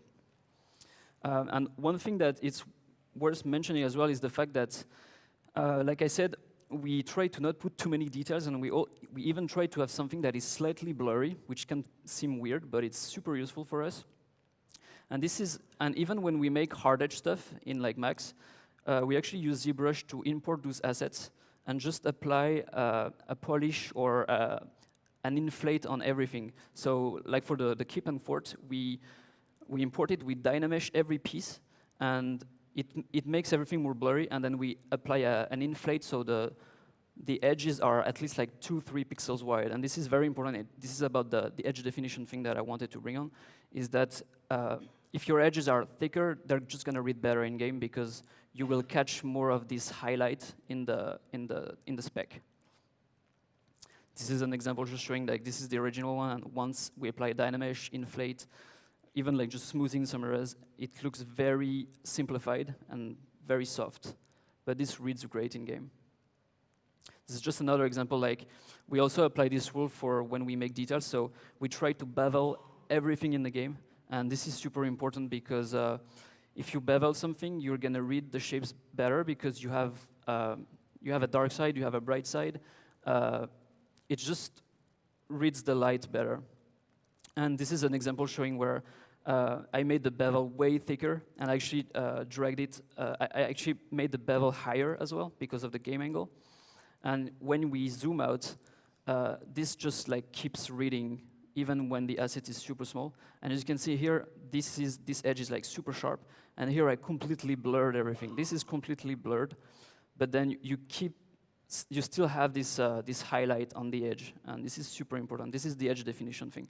And it's also very important for aliasing, because we have aliasing in the game, and the sharper your edges are, the more aliasing you get. Like I said, we bevel everything, and this is just helps to read the shapes. Like if you have a specific angle on those stairs, you won't see the depth. So when you bevel everything, not only you sell some kind of sense of depth, but it's also way better when you bake on something flat, because the bevel is gonna show more volume. When if it's not, it's not gonna read as much in the bakes. This is the cliff I made for the same StarCraft map, and the bevel applies still on something organic. Like I did a super quick contrast just to show how with that bevel, we can see like the rock layering super clearly. And also one thing we try to avoid is avoid 90 degrees angles. Like 90 degrees angle is something we almost never do. If you bevel something, really make it more than 90. It just helps. And talking about the bevel, I'm gonna show you a quick tip. Honestly, it's something that is kind of simple, but I use it all the time. And when I found it out, it just like blew my mind. It's something that I use for beveling any 2D shape. So if you're making an asset and you have a 2D, like you're making a weapon, you have runes on the weapons, it's a way to make those runes read super well and make them beveled. So talking about runes, I'm gonna use the throne guy. And let's say you want to make a rune on this guy. So the first thing you would do is obviously draw the rune in Photoshop. What I would do is take a screenshot and draw this rune in Photoshop just to know where it's gonna be, what kind of shape it's gonna have. And then it's super easy in Photoshop. What you have to do is on the FX, there's something called inner glow. And if you go on technique precise, this is gonna create you a height map for this flat alpha. And this is super useful. Also, one thing to make sure is the opacity is at the maximum. And the color is white. This is, I think by default it's yellow. So when you have your alpha, you just have to drag it on a plane in ZBrush. And one thing that you notice is that you have some kind of stepping. The alpha is not super clean. By the way, the bigger your alpha is, the better. Like it's gonna retain more of your details. And so here the plane, I just use like 5 subdivisions. And to clean this alpha, it's super easy. What I do in general is I just use a polish modifier, and not like a crazy number, just like something like 2. And it's gonna kind of blur all your asset, but it's gonna get rid of this stepping that you had. Also, one thing before is when you drag your alpha, if you have any kind of artifacts, make sure you check the mid value of your alpha, because sometimes, you know, when you drag an alpha, it's like you have some kind of border. If you check your mid value and you go from like 0 or 100, it's gonna change that border, and it's gonna set the minimum height. It's gonna change that based on like black or white alphas. So this got rid of all the stepping, but if you want to make it even more clean, what I do in general is I use clay polish right after. So as you can see, the alpha turned like super clean. This is something that I can totally just use on everything I want. One thing that you can use as well is planar cut. Trim front is awesome brushes that are in the lightbox. You should definitely check for those brushes if you didn't. They're just super useful to just cut the mesh and clean everything.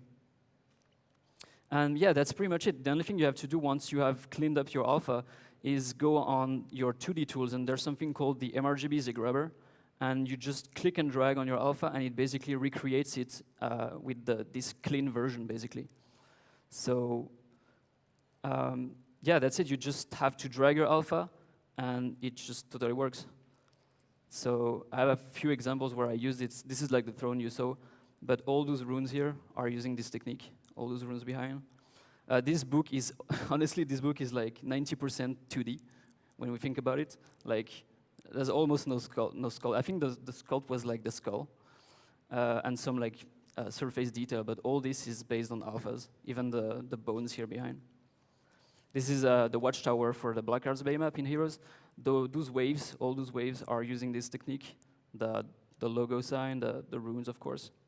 When we make runes, we usually share them with the team and everybody uses it.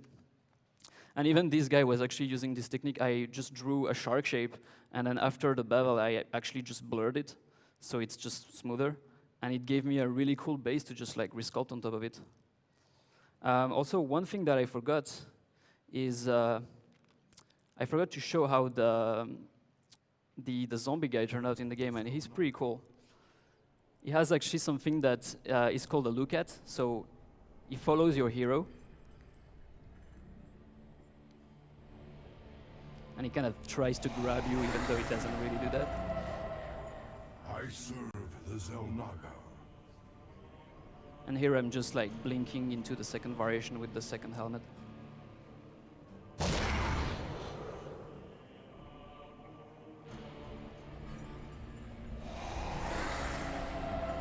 serve the Zelnaga. And I think that's it. So.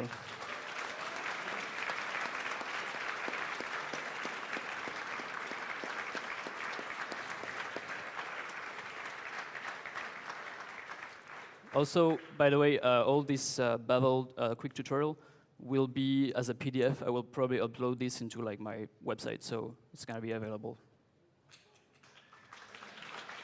Thank you. Michael. Outstanding. Blizzard Entertainment, everybody. How about that one?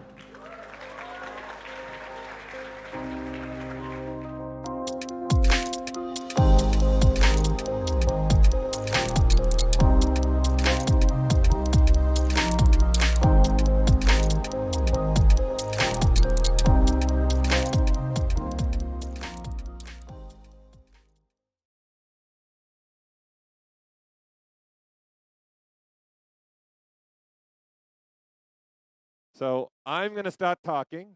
So you guys get ready to buckle up and have a good time here. Get your questions ready. Get going. Ladies and gentlemen, everybody, give a round of applause for Guerrilla Games. Good.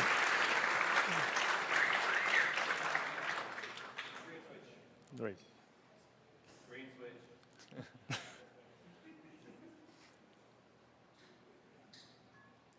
There we go. There we go. Hi, welcome everybody. It's good to see we got a full house. Yes, great to be here.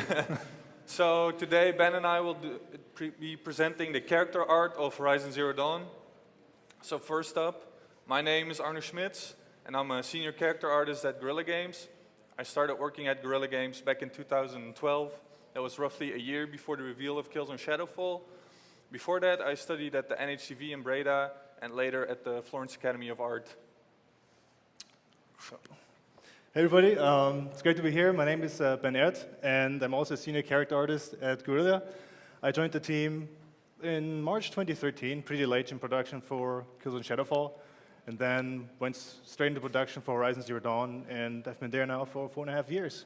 So, already. Cool. So before we start with the actual presentation, I'll give you a quick overview of what's going to happen within the next 90 minutes. So Arno is going to do an introduction of we're giving an insight of how we use ZBrush for the fabrics in the game.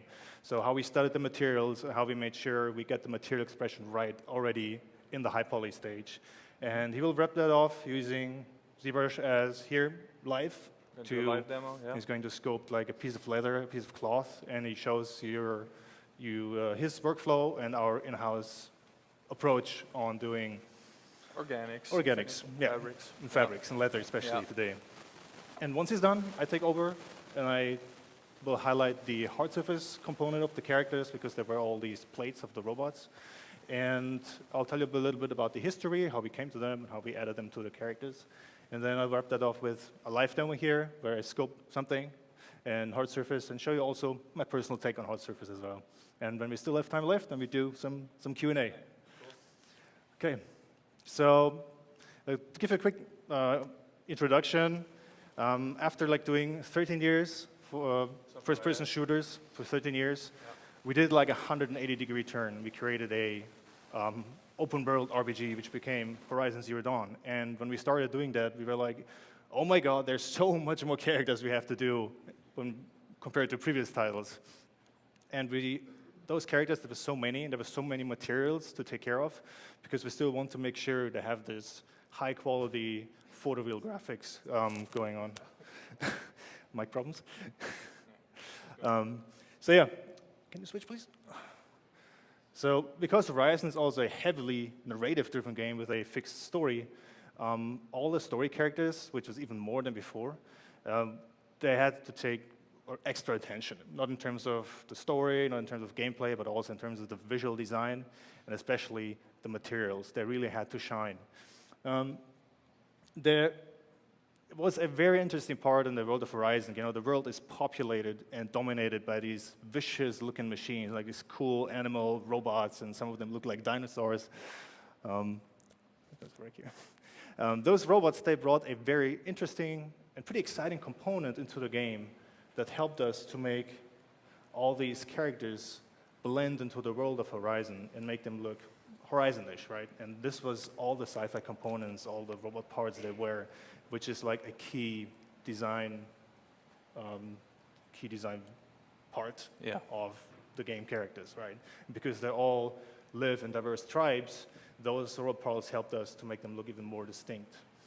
And the cool thing was, when we looked at Kills in Shadowfall and we worked on it, the material palette in Shadowfall, it was quite limited to a more futuristic palette. So it was more like plastics and metals, and it had all these artificial fabrics and synthetic fabrics and rubbers, Kevlar and rubbers, materials. Carbon fiber, yeah. When we started to work on Horizon, we noticed, oh my god, there was so much more materials we had to take care about, because when we just look at the fabric side, we had like silk, there was velvet, there was linen, there was wool, then we had fur, there was leathers, hide, buckskin, feathers, and then on top of all that, there came all the sci-fi materials from the robots. There was metals, plastics, even artificial materials like rubber and transparent materials. Kind of insulation foil, things like that. yeah, foil insulation, the shiny one. And all this, the green liquid, the blaze, right? It was also some sort of liquid materials going on. And even many of these came all together on one character. So when we sat there and we were finished texturing one character, it was like, oh, I just made one character, but I was working on silk and sci-fi parts at the same time, which was kind of cool. Yeah. So those characters were pretty challenging, but one of the most challenging characters, if not the most challenging character, was Aloy. She's the main character of the game, and we play her adventure. And because she has all these different outfits, most of the materials in Horizon, they came all together on her, because these outfits that you get and that she wears, they are mostly based on the visual design language of a particular tribe. So there was like all sorts of stuff going on. Here she has like robot plates on fur, for example, which is pretty cool. Yeah. And Aloy, Arno here, he worked on quite a few of these costumes, right? So you did mainly the Nora ones. Mainly the Nora ones. The Brave. You did a lot of the Outcast, the fabrics and leathers. Yeah. And this is where he's going to start off now. He's going to show you his approach of working on one of these costumes and his insight on ZBrush sculpting fabric details. Cool. So, Yeah, rise I'll and shine, take it Mr. away. Freeman. Yeah. So today I'll be talking about how we approach material expression at Guerrilla Games, and my focus will be on the fabrics. So first up, just some general information. The world of Horizon knows 9 tribes. Today I'll be talking about these 3 tribes in specific, and one key material per tribe specifically. So on the left we got a Nora character, in the middle we see a Karja character, and on the right we see a Banuk character. So I'll be covering one key material per tribe, and I'll go into detail on how we recreate that in ZBrush. So first up, the Nora.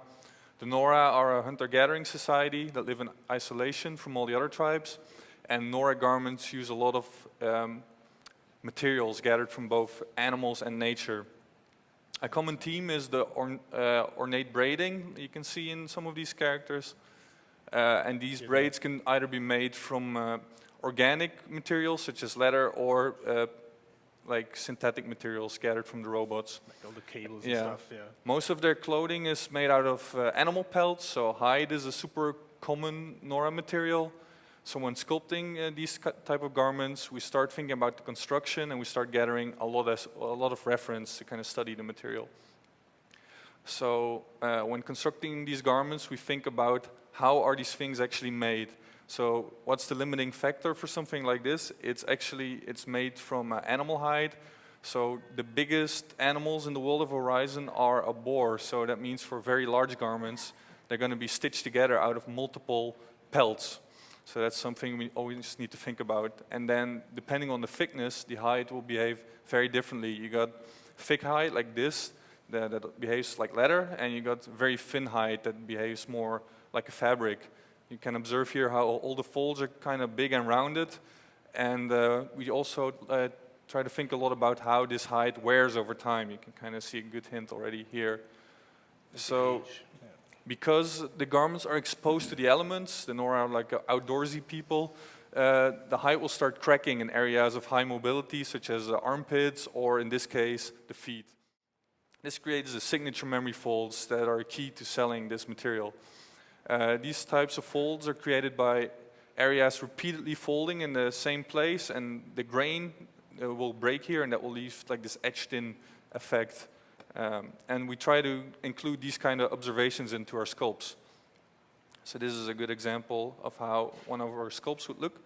You can see the sculpt should already look like the material in the ZBrush canvas without any textures or special materials applied. And notice again here the heavy concentration of wrinkles in the armpits, because that's an area of like high mobility. And thinner hide will behave differently than this really thick hide. So we want to look out for those kind of subtleties. So this is buckskin, and it's a very good example of medium thickness hide. More of the grain has been scraped away. That's why it's softer and why it doesn't have the characteristic leather grain that you associate with like really thick hide. The scrape marks can often be seen in the final piece, things like this. So we try to include that in the ZBrush sculpts as well. And you always want to think about the creation process. So all hides are basically animal skins stretched on a rack. And when this gets off the rack, all this tension you can see here on the edges, that gets released. There you go. So this creates these kind of wave-like folds running through the edges, and they kind of fade out towards the center. These type of folds are usually large to medium size, and the edge delamination is also something that's very typical for these type of hides. And basically happens because the hide gets wet and dries because it's exposed to the elements, and the different layers of hide that will start to like separate out. So again, all these observations, we try to capture them in ZBrush. So here you can see the wave-like folds I was mentioning before, and you can also clearly see how they kind of fade out towards the center. And then the edge lamination, it's a bit hard to see here because it's quite small. But we use a /2 brush for this, and it's a really great way to quickly get this effect on the entire model, on all your edges. And I'll show you during the workshop how we actually do that. It's just so fast. Like, yeah. Going crazy. So when hide gets even thinner than this, it starts behaving practically like cloth. So that's a good example of that. So all the big and rounded wrinkles I was talking about before are kind of gone. And what you're left with are these sharp memory folds. You know, they got very sharp peaks and valleys, and these type of memory folds are not really etched-in folds I was referring to on the thick hide before, but these are more like if you think about an unironed shirt, you know, like those kind of wrinkles. Yeah. So again, this is how something like that would look like in ZBrush, and super simple. We just use Damien standard going out. Shout out to Damien. Yeah. Thanks. And then trace the stroke from both sides with the Damien standard going in. And the key is to not do those strokes parallel, but to kind of taper them in the direction the fold. Yeah, exactly. So that's pretty much all I want to cover about hide today. And with that being said, we're going to move to the next tribe, the Karja. Yeah. So the Karja are the wealthiest tribe in the world of Horizon, and that's mainly due to their trading and farming. So here is a cool lineup of Karja characters.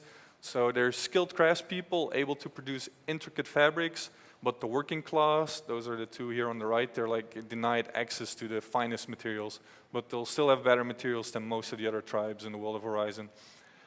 Linen is the main textile used by the Karja, and it's a weave made from the flax plant. So weaves. Weaves are like made by interlacing two sets of yarn at right angles. You got the weft, which is the horizontal thread, and the warp, which is the vertical thread. And in broad terms, the thickness of the yarn will indicate the quality. So thick yarn gives a rough fabric, it's very sturdy, and thin yarn will give you a smooth fabric suited for the rich. You know, lots of upper class characters will wear that. So then here on the left, I made a little breakdown of how a linen would bend versus a hide. And the reason linen can bend much sharper is because it's a weave instead of a solid sheet of material like hide here. And the way I personally like to think about it is that there's essentially air in between these weaves, and that's why it can bend this sharply. This also means, in general, all the folds in the garment, they will tend to follow the warp and the weft direction because the wrinkles will try to follow the path of least resistance. And also explains, you can see like these kinks that are a very common characteristic of linen. That's pretty much when the fabric tries to bend over like multiple planes at the same direction. It will give you like a kink like this in the fabric. So as you can see, this is kind of how we capture all that in ZBrush. We're really trying to capture that behavior. And one thing you'll probably notice immediately is that the actual weaves you can see in the game are not included in the sculpts. We do that at the material and texturing stage, and we use tiling detail maps in our engine to get that super high resolution look. So next up, we'll take a look at some of the less well-kept linen. So linen picks up a lot of memory folds. This is like the unironed shirt I was mentioning earlier. Looks like some of mine. Memory folds are created when the threads are bent to extreme angles. So imagine this like being like crumpled somewhere in your closet. And this kind of leaves kinks in the threads, and it shows up as like an echo of that particular fold. So if threads get bent to extreme angles repeatedly, they'll start breaking. And this is a good example of like really broken down linen. Heavy wear will cause the strands in either the weft, which is the horizontal, or warp, which is the vertical direction, to break first, leaving like, so in this example, the vertical threads broke first, and that's why you get these kind of horizontal waves going through the garment. And then eventually, when the other direction of the thread breaks as well, you get actual holes.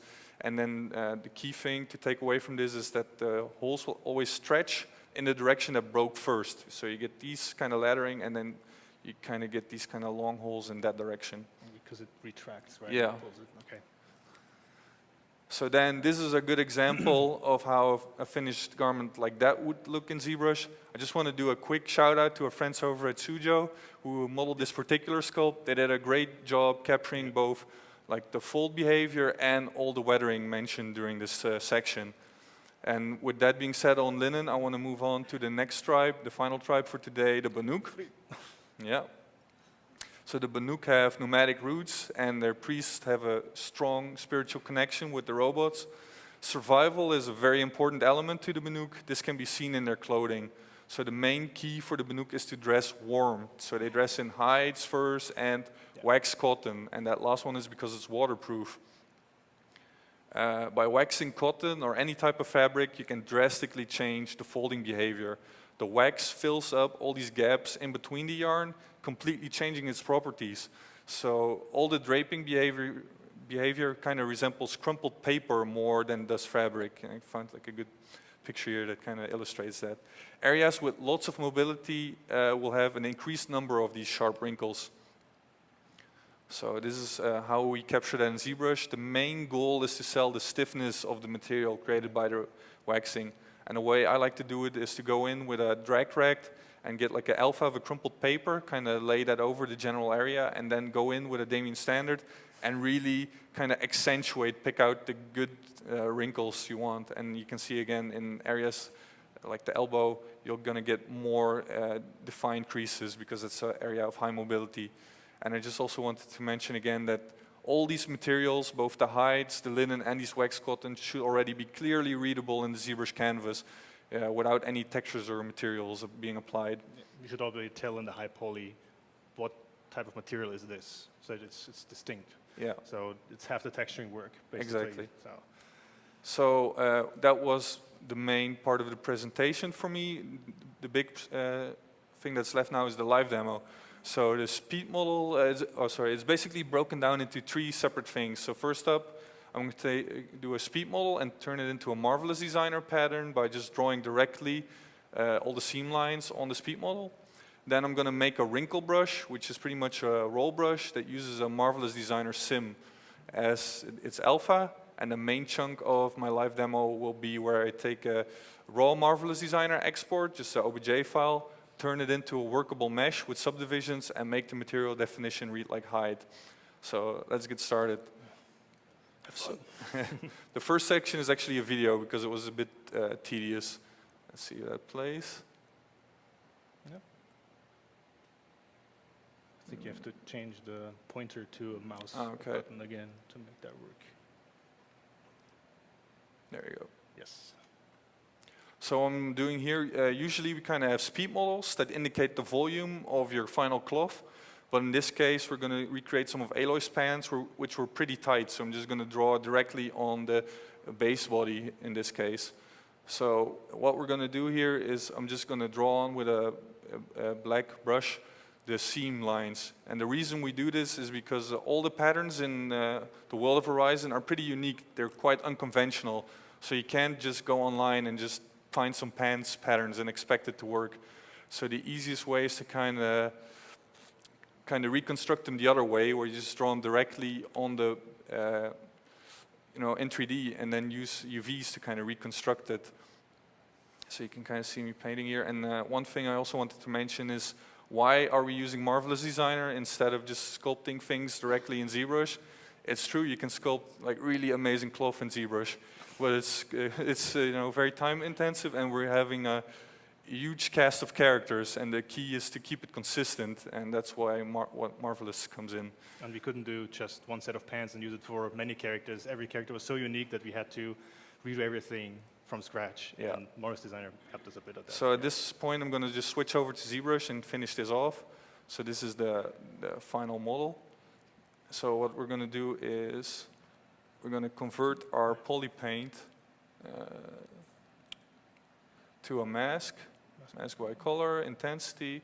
Okay, and then we're just going to split the mask points.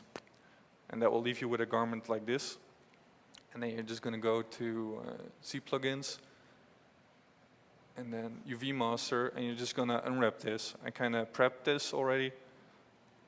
So this has UVs? This has UVs, and you notice also I kind of sliced off one side because it's a symmetrical pattern. Oh. So there we go. Then we just kind of go to UV map, morph UVs. And what you do at this point is you export this and take it into Marvelous Designer. And that would look something like this. And what I'm going to do here is just quickly trace this as a pattern.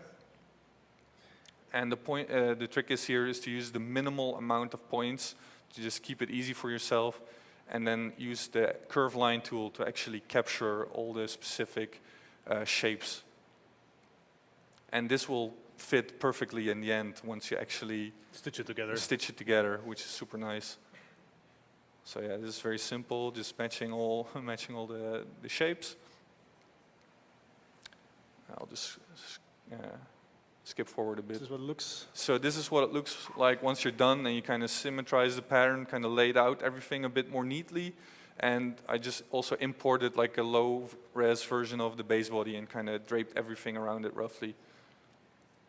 And then I'll just show you how our final Marvelous Designer pattern looks like. So at this point, I come in and I made sure all the seam lengths are the same in between all these patterns, because you don't want to get unwanted tension.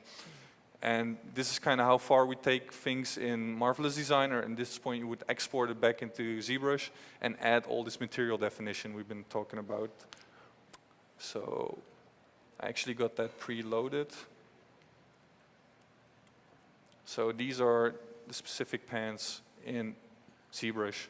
And as you can see here, again, all these memory wrinkles I was talking about before are present, especially in areas of lots of deformation. And then this kind of leads into the next subject. You can also notice all these seams, they have like these nice contact wrinkles where it's kind of suggesting that there's stitching going on. So I'm just going to show you how we made a brush like this. So, Brush making tutorial. yeah. I've made this in Marvelous Designer.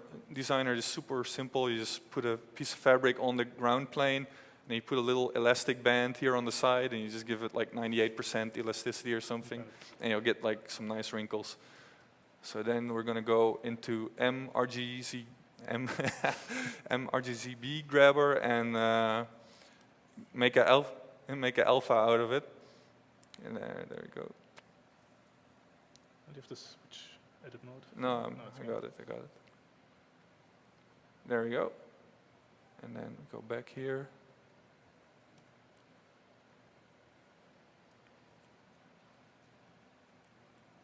I'll make a layer.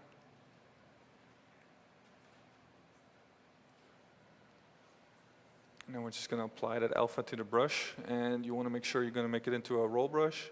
So that's modifiers roll. And because this is like a non-square alpha, you want to set the roll distance to 2. That works really well for this particular alpha. There we go. Slightly smaller brush size.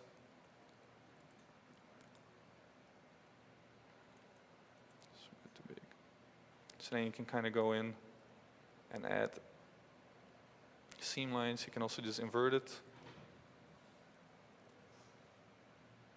Yeah, it's usually better just one side, and then you usually play with the layer opacity to kind of tone that down. And we got like a whole series of these for linens, for hides, you know. And the key is here to keep the consistency, because all the big wrinkles are Marvelous Designer. It's nice if all these small contact wrinkles also have the same Marvelous Designer look to it. So basically, for every type of fabric, we made an extra set of brushes that kind of reflect the material response. So for these wrinkles and the pull and the stretch, so it's like an entire library of this stuff.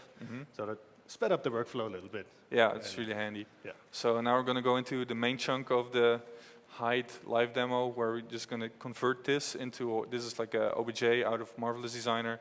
All I'll triangles. I'll show the, yeah, you see, like this is not really workable. So I'm just going to quickly turn this into a workable topology and turn it into hide afterwards. So the first thing you want to do is make a duplicate out of it. Then we're going to go zero mesh this real quick. Default options are fine. That's the cool thing, it's just one click and you got workable geo. Yeah, exactly. It's really great. So cool. And then I want to capture all the detail from the original one, so I'm just going to give this 4 subdivision levels and then do a quick reproject. I always put my blur to 0. I'd rather have the vesting and have the control over, you know, to kind of smooth it out myself.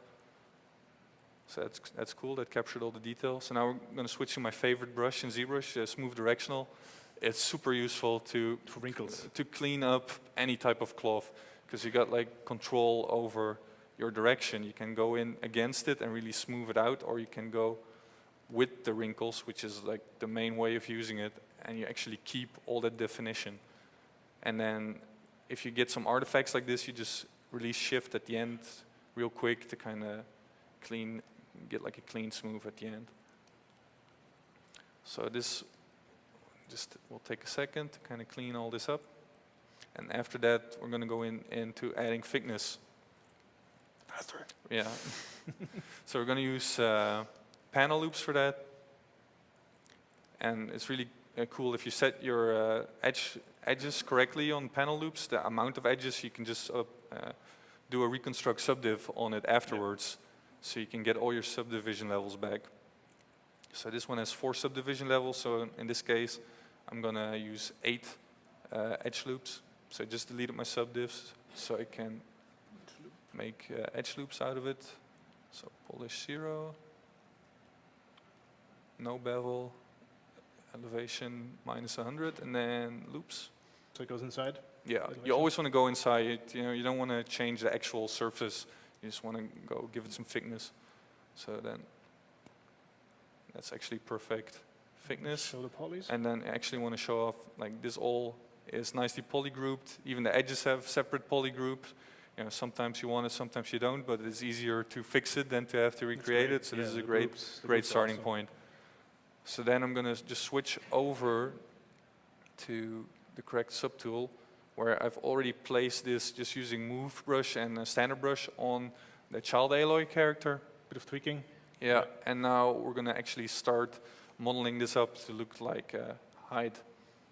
So this workflow is based heavily on layers, like all the effects are on layers, and for time reasons, I'm just going to do a little section of it and then delete my results and just turn on a layer where this effect has been applied to the whole character. So first up are memory folds. So I got my brushes here, memory fold ladder. So this is actually one of the default alphas, 58, just with a harder radial fade on it. I love that one. Yeah, it's really good. So cool for wrinkle stuff. Yeah. Creature skin. So what I'm doing here is I'm going in the areas that I would expect to have like these deep memory wrinkles and kind of start applying that. And then one thing, practical thing, you don't want to draw straight, you kind of just want to wiggle your stroke while you're doing this to kind of get a lively effect. And again, we're always trying to think about how this works. You don't just want to apply this globally. So if this is the waist, the twisting would mainly happen in this area. So that's where I'm going to apply like the bulk of my memory wrinkles. Reference on the second screen. Yeah. This Like screen is always filled with library. reference.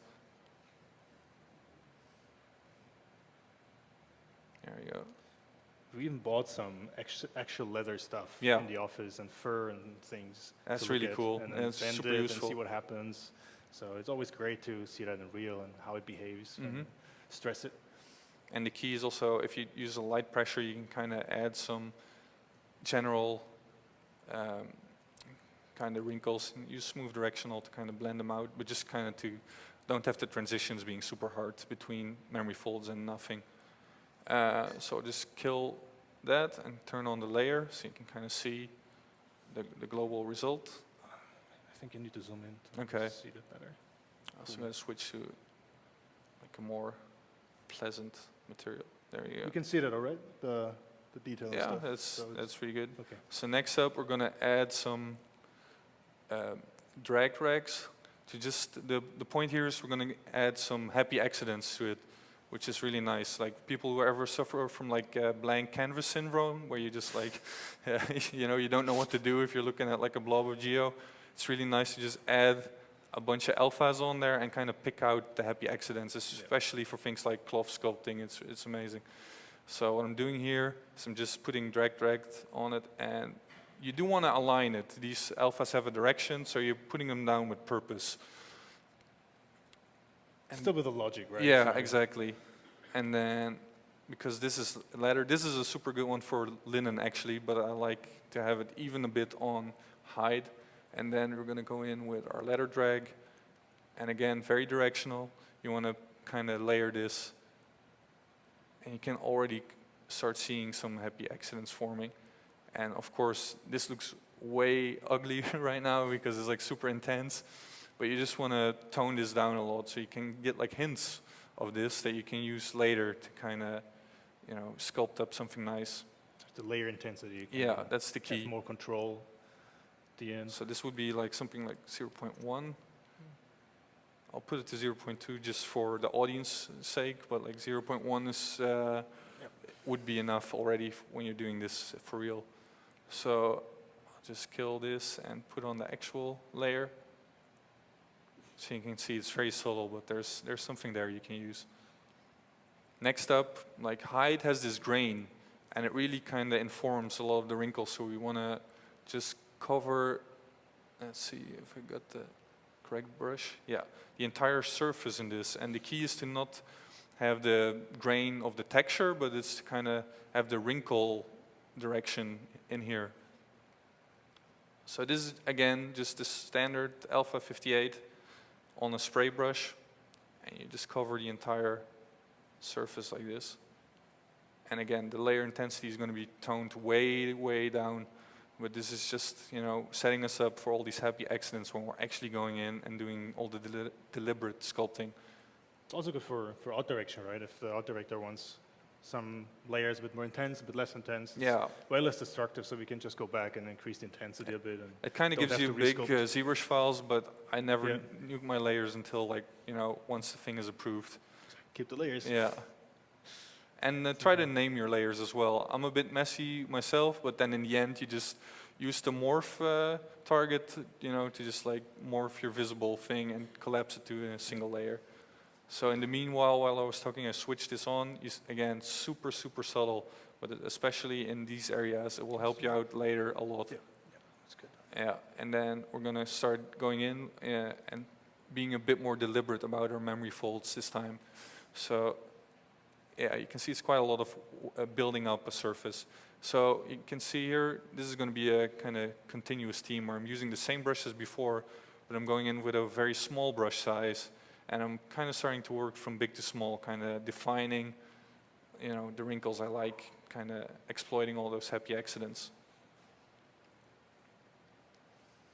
So you just kind of go in and do a whole treatment on the entire surface like this.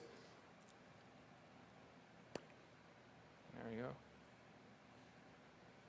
And then next thing, we want to use one of those roll brushes. We're going to know all these different panels are going to be stitched together in the final model. We kind of know that from the concept art that was given to us.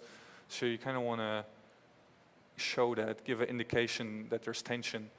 So this is another roll brush. For this, it's nice if you isolate the individual panels. So you kind of just go in, can be quite aggressive, and it's nice to go in and out on this as well, because otherwise all your wrinkles will just go out and like the global shading will kind of reveal the trick. So on this one as well, it's very nice to work in and out. And then again, you just lower the intensity to something that's actually appropriate. There we go. That's actually pretty good. And then we'll just turn it on all the edges. You can see on the original one, I actually did it slightly bigger. So it's starting to look pretty cool. And now that all these kind of dragged and all these kind of alpha tricks have been applied, you go in and do the actual sculpting work. So first up, what I'm going to do is take a Damien standard and really aggressively kind of block in all my main folds. And the trick for this is, you can guess by this point already, I'm going to lower the intensity down a lot, but you want to break up some of this marvelous feel. And this is a really controlled way to kind of emphasize the folds you want and also, kind of make them unique. And because it's height as well, you definitely want to put in those ones that go in deep. Characteristics. Yeah.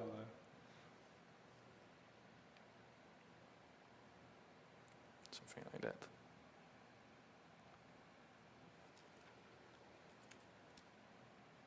Then we'll go in with the standard brush. At this point, I'm actually going to start exploiting all those happy accidents I was talking about before. I just mentioned it, didn't really do anything with it. So I'm seeing in these alphas all kind of things that are lining up. Also, like for example, here, you kind of want to line up those roll brush wrinkles with the actual Marvelous Designer sim.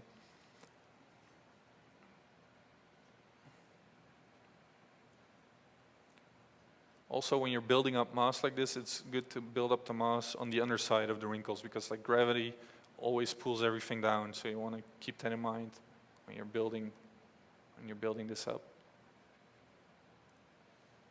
And again, just go in heavy-handed, and you'll tone down the layers in the end. It's more like giving it the characteristic feel of the Yeah. target material. Mm-hmm. But now then, That's a bit too much. So yeah. at this point, I'll also start actually playing around with the light, which has a huge impact on how you kind of perceive your wrinkles. So again, before we continue, we're just going to put this down. And now we're going to go in, just repeat the same process, but with a lot smaller brushes. We're going to go in Damien Standard and actually make these memory wrinkles not just superficial details, but actually start etching the successful ones in. Kind of just ignore the ones you don't feel are adding that much to the look, and you're actually emphasizing the ones that you feel have potential.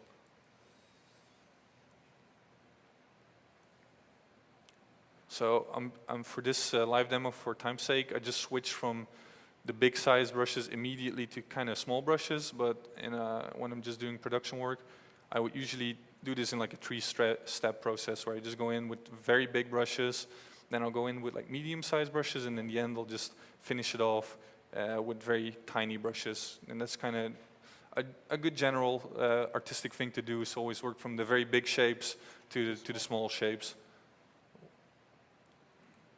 So I'll just put that down, and we're starting to get something. And then we're going to go in with a small standard brush, and now you can actually start to sell the really successful ones. That's not so nice. And again, I'll switch the actual layer on where the whole garment actually got this treatment, and then you'll see the big impact this kind of pass makes. But when I'm actually doing this, I'm very careful about like my light placement, and also I'm basically switching between basic material and basic material 2 to kind of assess the highlight and still kind of tweak my layers at this point and add or subtract some of the look. A good global trick I can show you is also you go down on subdivision levels, and then you got smooth directional again, and you can kind of really nuke folds, or you can kind of still kind of have them, but this Maintains the detail. this is really good on a layer to have as well. If you kind of, you just work on a very matte material in a lighting situation that's pretty forward like this, you have a tendency to kind of over-exaggerate it, and then once you actually put the light to a bit more true position, which would be more of a sunlight position, then you see like, oh, I really overdid it. And then like a layer at the bottom with some smooth directional can really easily fix a lot of your problems. So I'm just going to delete all of that and turn on how this actually turned out. There we go. So you can see a lot of the big moves I did were very subtle, and the smaller moves are more, emphasized, really kind of controlling it.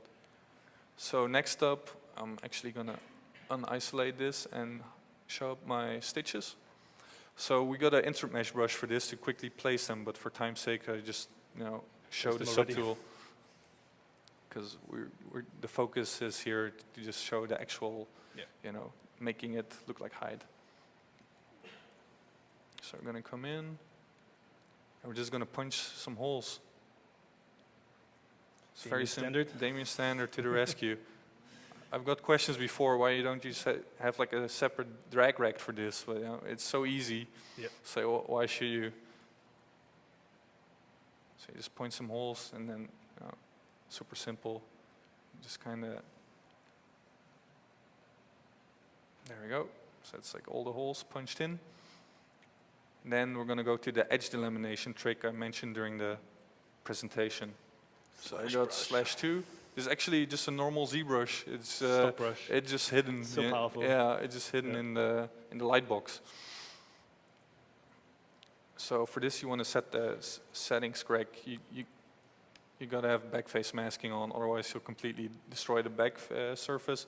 And then again, the trick is not to just make a simple stroke like that, but to kind of wiggle your stroke to give it a lot of characteristic. So you kind of need to align your canvas when you're doing it like that, and then, yeah, that's actually pretty cool. You just kind of wiggle it along the edge. And again, I'm just working at this, I'm not even touching the intensity. I know I got this on a layer, so I'll just adjust, the layer intensity after the fact. And especially if you're doing this, you got a lot of ground to cover, so you just want to have a clear indication of where you've been already. Oh, yeah, you got to make sure you're going the right direction. If you go the wrong direction, you're going to get one on the opposite side, obviously. So there's, I think that will get to the point. Yeah. And that's just, there you go.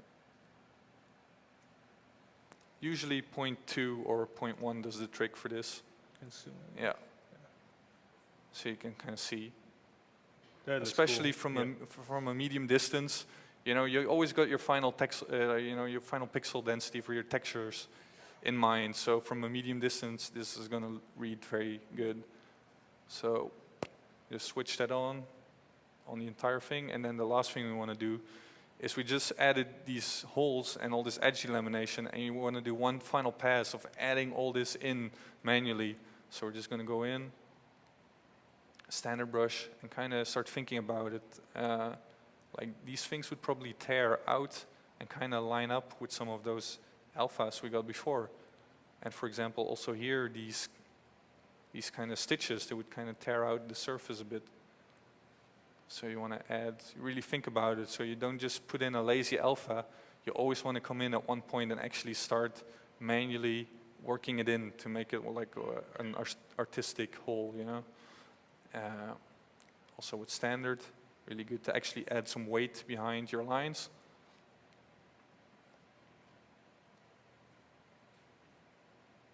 Again, don't be afraid to overwork it and then just, you know, reduce the layer intensity. That's kind of the way to go.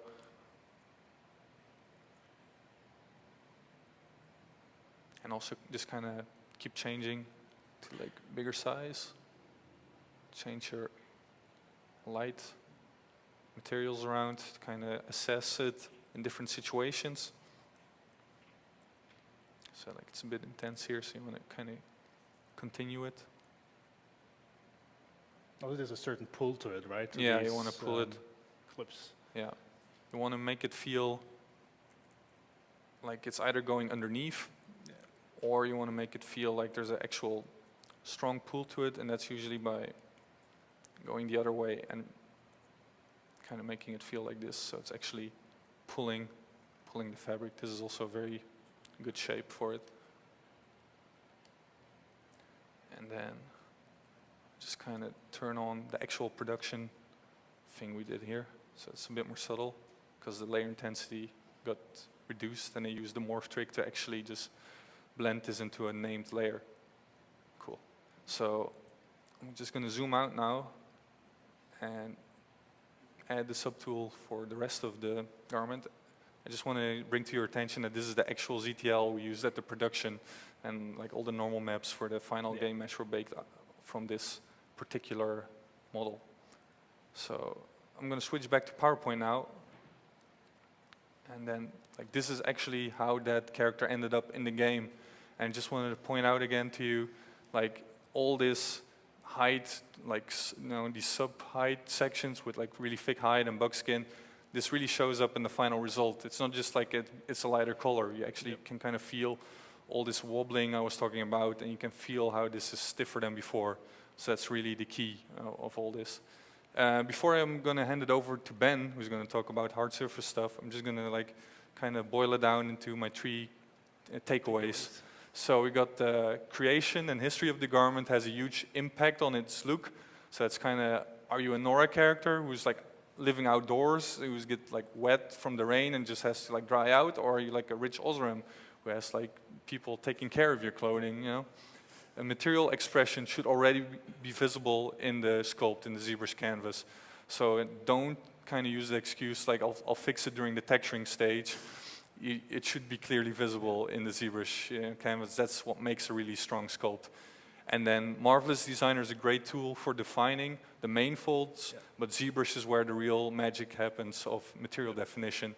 The way I like to think about this is that like every sheet in Marvelous Designer is like a fresh sheet of a specific, type, but you want to add all that history to it, all those memory wrinkles and all the wear, and you need just ZBrush to do that. It's the only place where you can do it successfully. So with that being said, we're just going to hand it over to Ben. The PC will take, we need a couple of minutes to kind of set things up correctly. So this is a good time to start asking some questions. Cool. Question? Anybody got a question? I heard a lot of what? What just happened? No one's got a question from that? What? No, too late. All right, here we go. Here's a question. Here we go. A question. I got a question. Amanda. Do you ever play with the material presets in Marvelous Designer for simulating thicker fabrics or kind of harder drapery to change some of those default curves, or do you almost always just use their default kind of common fabric settings? Yeah, we change them all the time, actually.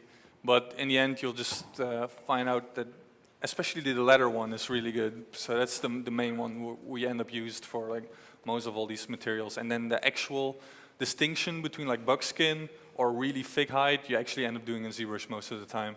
Yeah. I hope that answers your question. All right, got another question right here. Cool. Thanks. I want to ask about when you make an alpha, you put the material on top of, you're just grabbing the alpha information from that information.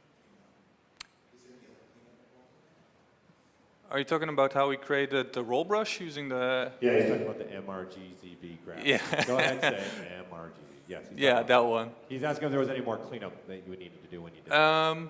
For this one, I did just a light smooth on it because if it's super hard, it will read more like linen. And I knew for the live demo, I wanted to create something that's more of a hide. So then I just added like a general smooth, just a couple of tabs from a big size brush. That's all the editing I did in ZBrush. Yeah. Okay, way over here in the corner. Yep. Got another one for you.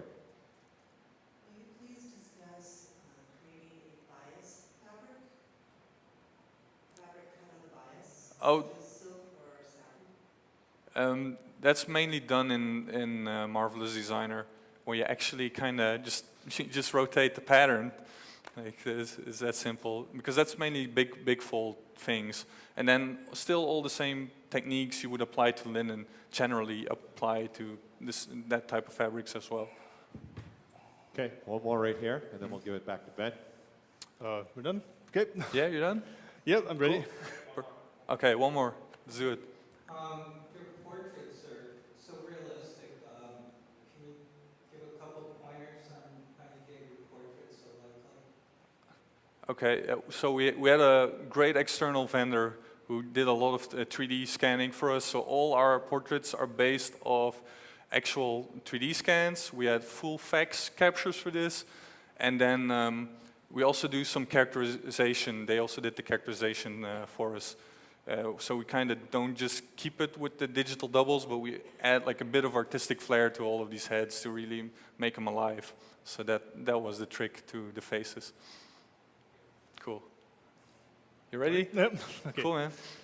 All right, I'm going to touch on the hard surface component of the characters. Now that Orne has done all the fabrics and the organic materials, I'm going to cover all the non-organic materials. And those non-organic materials, they come from the robots in the World of Horizon. So this is the Thunderjaw right there. And usually, when people hunt down animals, they usually do it for the fur and for the food, all the meat. And the hunting tribes in the World of Horizon, they hunt down these machines for the robot parts because they want to use them for all sorts of different things. So they use them, for example, for weaponry. So because these materials, they are stable, they're extra tough, and they're very flexible, the Horizon tribes, they use these artificial and stable materials for weapon parts where the most force is and where a lot of tension happens, where any natural material would break. So they figured out, hey, these materials are so much more tough and so flexible, it will make our weapons more powerful. That's why we use them. And then they use these parts for clothing and for ornaments and decorations. So when we look at the Nora matriarch here on the left, she has all these cables from the robots interwoven and like in waves and different patterns, and they use the cables as necklaces, even with extra shiny parts in it, like copper pieces maybe, or brass. And she has it around her forearm, so it looks very decorative. Same for the Karja noble woman here on the right. She wears more the expensive and rare robot parts that are hard to find, so they have quite some value, to fit her already expensive looking attire, because she looks so like rich and pretty noble. Yeah, she's a noble woman, of course. Noble woman, yeah. So, and they use these parts, obviously, yeah, as armor. Like the Banuk hunter on the left here, he wears like these robot plates on the shoulder as a shoulder cover. He has a headdress right there to cover his head. And some of the characters have like belt buckles or on the forearm. The Karja Matador hunter here on the right, he also has the robot plates as armor, but more in a more stylized point of view, more design, but still functional, like knee pads and headdress and chest piece and the the shoulder pad. So in a part as it's being used as armor, the Banuk shamans use those parts for more symbolic reasons, because the shamans, like Arno already said, they have this spiritual connection to the robots.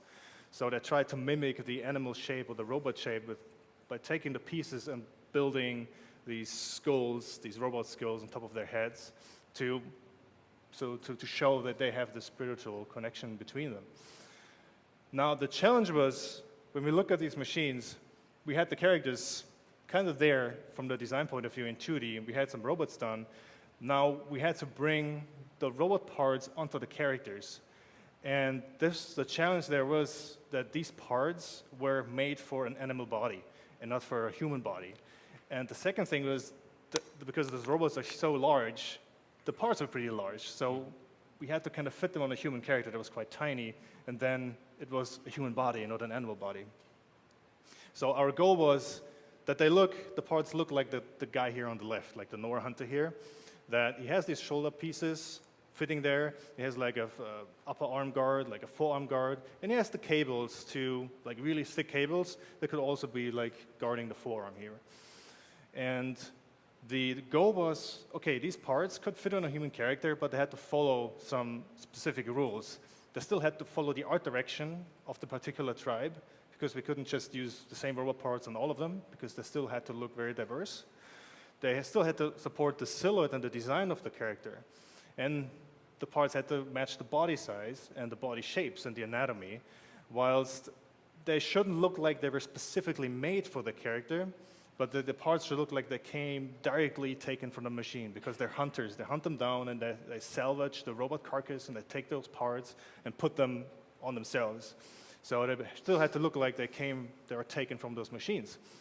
And still, they had to follow the art direction and also still functional for animation and rigging. And when we did our early tests, we messed up with our riggers. So we loaded those characters with parts, and they look cool, but it didn't work anymore because they had these huge, like, collars and huge shoulder pads, and so it looked cool, but it was not functional anymore. So after doing some trial and error in 2D, and we were like, okay, let's do a try in 3D and see how it looks. Let's take some robot parts and copy and paste them on a character, and it started to look like this.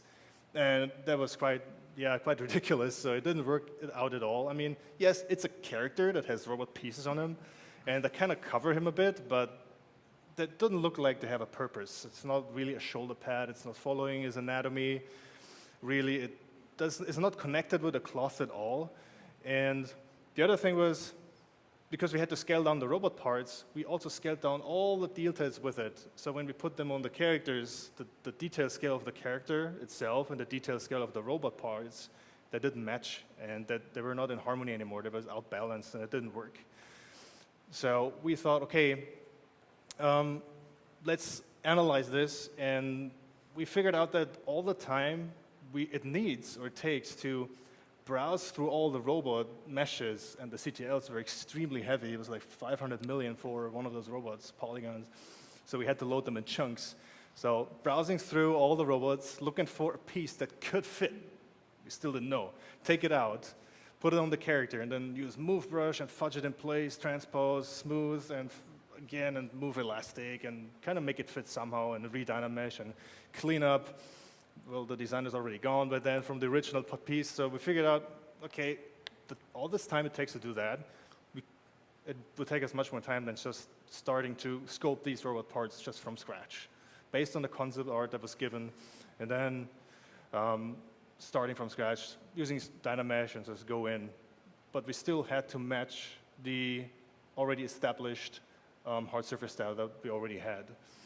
So what we did is, in character art, we took a look at the robots that we already had, and we figured out what are the key shapes, what are the key details, and kind of the signature parts, the signature forms and signature details.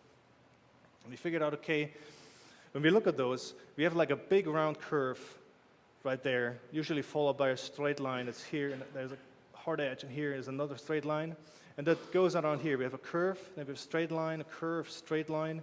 And we noticed this keeps going on through the entire robot designs, even in the smaller shapes. So we have a curve right here, there's a straight line, We have these U shapes going on. We have like smoothed out parts that turn into a little of a plane change. We have like these little extrusions happening here and here. And all the parts repeat themselves somehow. We have again a straight line here and I have a curve. And I have a straight line here and I have a curve over there and a straight line. And here as well, curvy, straight, curvy. So we know, okay, there's some kind of rhythm going on. That was the first thing. And then capturing the smaller details, the smaller shapes that start to repeat themselves. There's a U-shaped detail here. It's the same one here. Then we have that again here and there. And here it's a bit in the shade. Yeah, this one. And over there, it's a bit blurry. I think this one is even the gallery outside. I don't know. And the third thing was all these parts, because they look like CNC machined robot pieces, they have a function. And when we look at this knee joint, we have this extension that goes on this big piece here. And it looks like it's following the round shape of the knee joint. So imagine this piece would be on a character. We would still notice, hey, it must belong to something. This must have been part of an elbow joint or the knee joint. And this is what we actually wanted. We wanted the visual connection between the parts that are on the characters and the robots. So this image here is just a small selection of details that like a detail library that we created. So it's all a mix of alphas, brushes, and stuff that we wanted to sculpt by hand. And we started to apply these signature details onto the sculpts we did on the robot plates of the characters. And the first results were really promising. So these were all parts done from scratch. And we look at the guy here in the middle.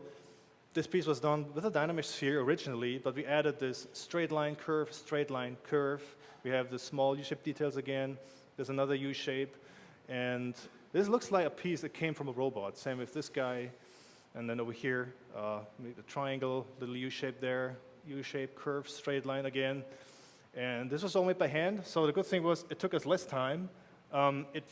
We could work directly off the concept art, so concept art was happy, the art direction was happy, and we were happy because it was so much fun to do this by hand. And there's another example, the Nora female hunter here on the left. She lost her hair somehow. Oh, yeah. So this chest piece she has, just sculpted out of the sphere, but then we added this U-shaped detail with a few extrusions, and we got the visual connection back to the robots. And this guy here on the right, it's the Citadel upper class. Upper class, yeah. There's so many characters, I always mess up the names. And this headdress was modeled directly after the concept, but then we added the hot surface detail, and it looked like they came from the robots again. Really cool. So much fun. And those were actually really fun to do. These are the Banuk Shaman headdresses. And these were some kind of an exception, because concept art that took pieces of the existing robots and photo bashed them together to design them in 2D. And we went over there and said, okay, hey guys, which parts of the robots did you use? Can you point me to them? And said, yeah, I used this part and this piece. And this was a good starting point to get the big shapes done. But there was still a lot of manual labor to do to make those parts fit together and blend into each other so they just don't intersect and are like stacked into each other. So when you do hard surface, a big important thing is that all the parts are being connected, and it makes sense that they join each other nicely. They're interlocks, they're brackets, so you really sell the design. And these were fun to do, and this is what I'm going to do in my live demo. I got, live demo. Yeah. I got another concept done from a concept artist and for today. And what I'm going to do, I'm going to sculpt parts of this headdress, and to save you from the boredom of the first 30 minutes, where I just would fight a blob of geo in a simple sphere and try to get the shapes done, I would rather have a more established scoped to show some tips and tricks. So I recorded the first 30 minutes, and I compressed it down to 4. And we're going to watch that first, and I'll comment on it, and we'll walk you through the process. And then I'll continue live here on the machine where we left off. Yeah, right. Cool, man. So let's go. Let's play this. So I got this base mesh, this cool-looking sphere on his head, the concept art here on the left, and then start just blocking out the basic shapes. So the cool thing about this concept, it's pretty sketchy, but it has a few different grayscale tones. And those tones tell me I can split the meshes. So this is like different parts. And I use a lot the split mask point feature to steal a piece of geo, to have a new subtool, and just work from there. And here in the beginning, I already start to figure out how could these plates connect, basically following the concept art first and keeping it very, very loose. He's kind of blind right now, but that's going to change soon. So I see this piece here, this lower piece. It looks like it's separated from the upper one, from the forehead, and I already split this off using split mask points again. I'm still very low res on the Dynamesh, which is okay. So I start to work out all the basic shapes. You know, don't go into detail if you're not happy with the basic shapes. That's the Big kind of to rule. small. Big to small. Yeah. Exactly. So I start to work out some of the smaller details, and I usually treat these 3D sketches in ZBrush like a pencil sketch. You know, you do some hints here, do some hints there, where you think you might add a little piece here and there. This is what I do in ZBrush as well. I do a little stroke here, and a little move brush on the other side. Maybe there will be something I'd like to put in. And then clip brush, awesome brush right there, really cool. Using a lot of masking, and basically just work with like 6, 7 brushes. It's like move, mask, clip, clay buildup or clay tubes, standard clay, Damien standard, one of the best brushes ever, and the move brush or move elastic sometimes can give you some cool results as well. I'm trying to work out that back plate here. I'm already trying to think about how could these parts connect, so I do some really rough strokes with the clay tubes to indicate, hey, that could be a little detail or a little clip or something, but nothing is set in stone. I'm still not attached to the entire design. It's just try to get the basic shapes right. I'm just using move brush again. I'm already went up higher in the Dynamesh resolution because I'm kind of like where the big shapes are going, so I can already start doing the smaller ones. And here I'm trying to think about already how could these plates connect. So I'm building in little suggestions of little clips or extrusions that are parallel and could connect these parts visually. I'm doing this one. I don't know, this is like a common thing I do. I like to use or like to steal a piece of geo because instead of adding another sphere to the subtool palette and then drag it over there and flatten it, I just do a quick masking, split mask points, it's a new subtool, and then work from there. So splitting a piece of geo, even if you have plates that need to align to each other, it's way better. So this lower piece, mask feature, then using this new cool gizmo that we have now in R8. That's a lifesaver. That sometimes it's really cool. Yeah, fixing the fur a bit. Then clip brush, transpose, masking, clay brush, simple tool set. Just keep going. And then indicating these extrusions that he has on the side here, using masking techniques.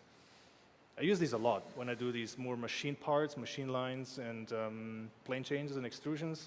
I use a lot of these masking and the clay buildup, just draw these lines and see how the framework is going to work right there. I'm working on this extrusions he has, just indicating some details, and then on those bunny ears he's going to wear.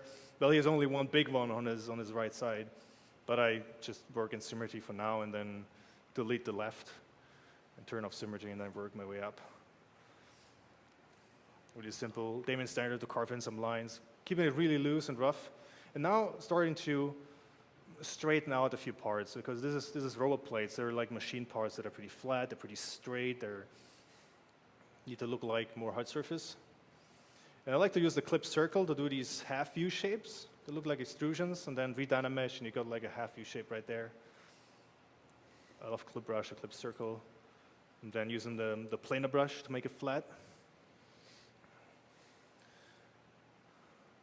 And trying some detail out, and then change my mind, not going for it. Using the planar again. Can I have some water? Please.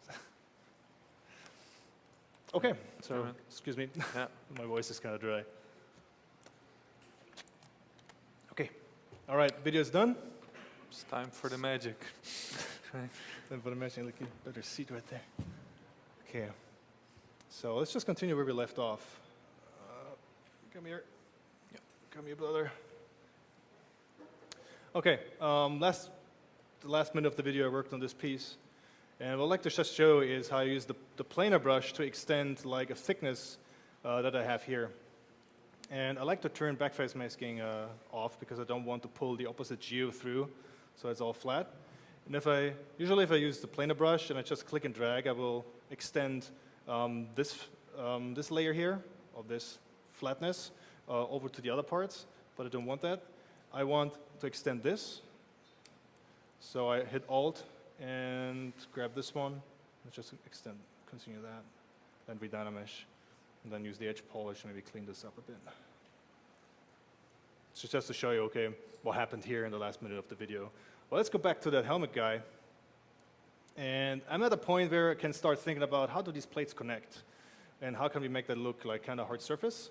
So what I like to do here first is take the move brush, and I see this is like of a diagonal thing, and it cuts through the lines of these parts. I can see a line coming from here. I can see a line coming from here all the way through. Maybe I want to have a 90-degree angle to kind of follow the flow of the lines a little bit. So I just pull this out over here. I don't mind if it gets a bit wobbly. I can always redynamesh and then use the edge polish to clean that out. Let's do that actually right now. And then edge polish. Use the Alt feature to kind of pull the G out. Take this one, isolate, and take clay tubes. Do this, and edge polish again. Flatten this out here. Alt, I always switch between Alt and the standard view, and the standard setting of the edge polish. So when I have a concave shape, I use Alt, so the geo has been pulled out. Or if there's a convex shape, then I use the standard edge polish setting. So I always switch in between it really quickly so I can have a nice flat surface. Okay, this is not a 90-degree angle anymore, so that's okay. And I use the move brush here, and there's a nice feature in the brush settings that's called the AccuCurve. There's something here. AccuCurve turned on. And if I have it mapped to a hotkey, so the standard move brush does like this, but if I turn AccuCurve on, it will pull out like one vertex all the way through. And that helps me right here to get this 90-degree angle with the move brush, with AccuCurve turned on. So I'll turn it back off. There we go. Standard move brush. I have this line right here that I want to still follow this one. So I do that, redynamesh that, and then just use my edge polish again, do this. Okay, I want to go back to this one. Right now I have this extrusion, so this is some kind of thickness. And I want this plate to join this one, so it has some kind of makes sense. So what I like to do is I use the mask brush, standard one, and draw a nice mask on this one. And I let it end where this line is, because I want this to follow the line. Don't step over the line. Okay, and here I like to add a bit more thickness, because okay, what I'm going to do is I'm going to extrude this out, but instead of having this side and this side having the same thickness, I want to make this detail look a bit more interesting, so I will change just the thickness of this side compared to that one. Then invert that, and then I'll click on that to give it the normal. There we go, and just move this out. Rotate that like this. Then redynamesh, and then I just use the move brush to move that in place, to make it join this piece quickly. And then edge polish. Come on, yep. And I just move this out quickly. This doesn't have to be a production mesh right now, ready for baking. This is more still in a more concept phase. Take this guy, this one. Now here's the thing. Now I have an extrusion that goes out, and I can even make this detail look more interesting by adding some contrast. So I have this one going out. I want to add a extrusion that goes in. So that makes like little detail nests kind of look way more interesting and a bit more detailed. I do the same thing, just mask this out, and then revert it, move this in, like that. And redynamesh, and I take my edge polish brush and do this. I can even do the same thing here. I think that's okay. So when we look at it from a distance, this starts to build up quite nicely. But let's maybe do the same thing and add a little one right there. I like to use the clip brush on this one. And just move this in. I could have done that using the transpose again, but just use a different one, the clip brush. All right, so this is starting to get a bit more interesting. Now, before I continue with this, I'm like, okay, I'm happy with this now. Maybe I come back to it later, move to the next piece. I'm always switching in between points and on a scope that don't get too attracted to one area. Because if I'm starting to get stuck a little bit, okay, leave it for now, go back to another piece, because they're all the parts, all the details, they have to work with each other. And if you have a detail on one plate, it can influence the look or the feel of a detail or the influence of another one. So you always go back between the details. So I just go to this one now, and I see, okay, I have this, the thickness of this piece that I just highlighted, the thickness here is a bit more than on this one. I'd like to have the same thickness going all the way around. So I just use the move brush and move this out so it's the same thickness all the way through. Move this out here. Maybe let it stop just there. Okay. Now I go back to this one. I want to add a bit more dynamesh resolution. Yep. Because this is quite rough. And there's a little trick I learned from one of the tutorials from Mike Jensen, I think was it? Pretty cool guy, he did some amazing stuff. And he has this little trick where you can use the move brush and just wiggle the geo a bit and then increase the dynamesh resolution without even changing or doing big changes. There you go. This is what I want, the high res, because I'm extracting some details now. So what I like to do is, in order to make this plate join this one in a more interesting way, and this one here is a bit thicker, I'm doing the same technique I did before, just mask out like a piece that could fit from the size. A bit there. And do the same thing here on this one. Like this. And all I do, I invert this, and then I move it out again. And just stop where the thickness ends. So and this is the aspect that connects those two plates. These extrusions here have the same thickness as this one when we look at this. And this is what you want to look for. You want to look for like things that, or parts or aspects that bring hard surface plates together.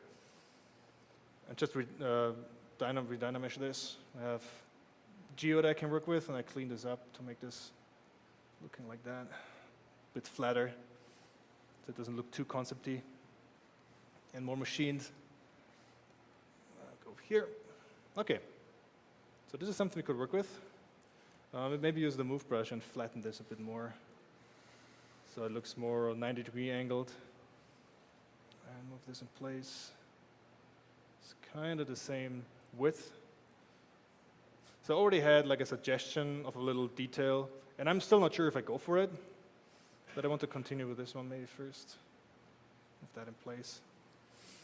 And now again, I have the point where I have extrusions going out. Now I want to add something that goes in again.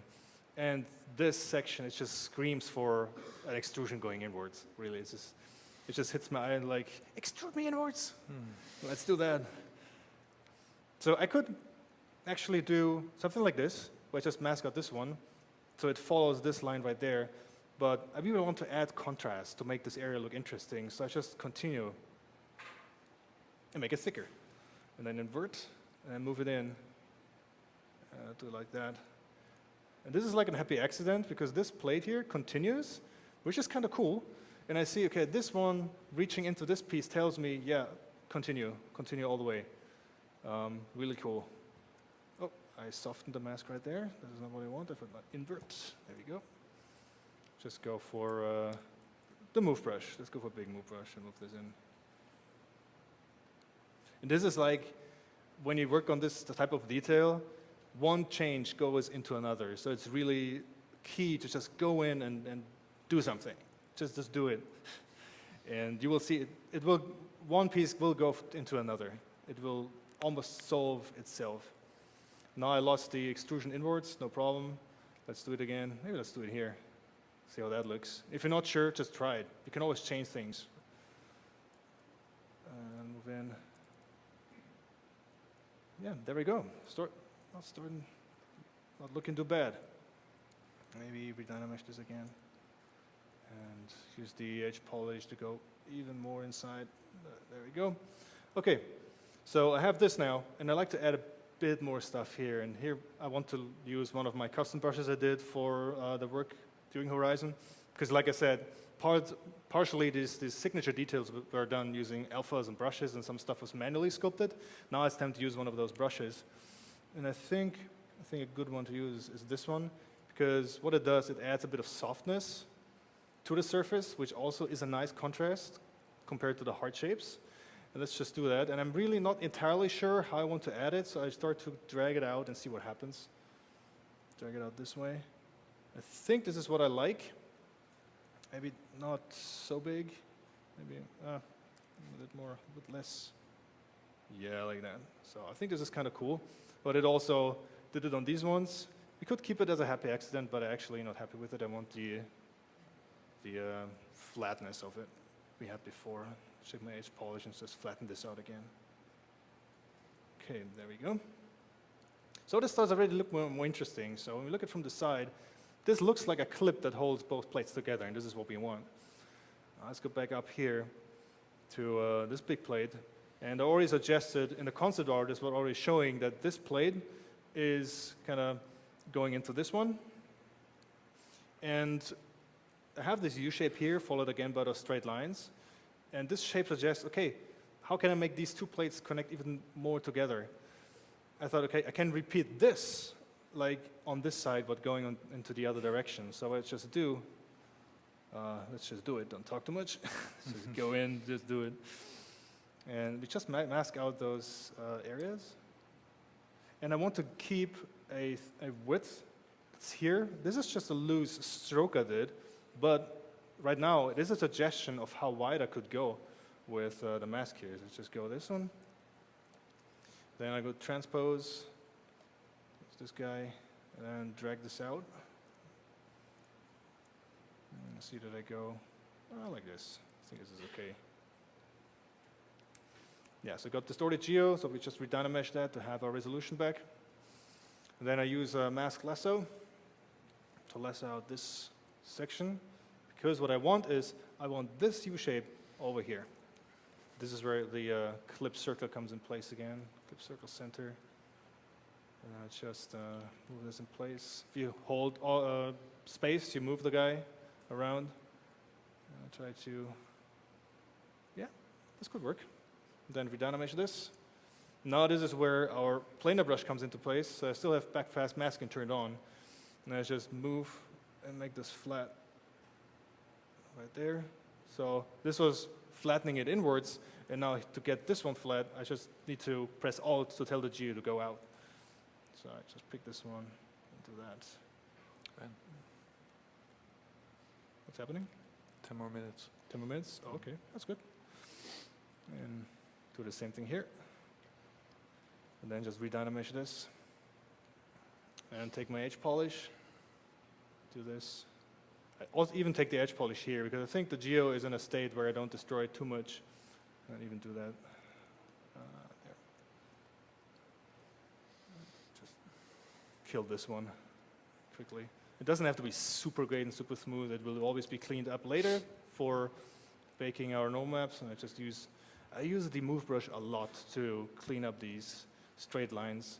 Sometimes you have to go in, spend a few more minutes, and make it really sharp. Edge polish here again, have the straight line. There we go, redynamesh once again. Use the smooth brush a little bit to smooth out those hard edges, because when you bake down normals, you want the edges to respond nice to the highlights. All right, so we're there. And then let's just draw out the same mask we had here.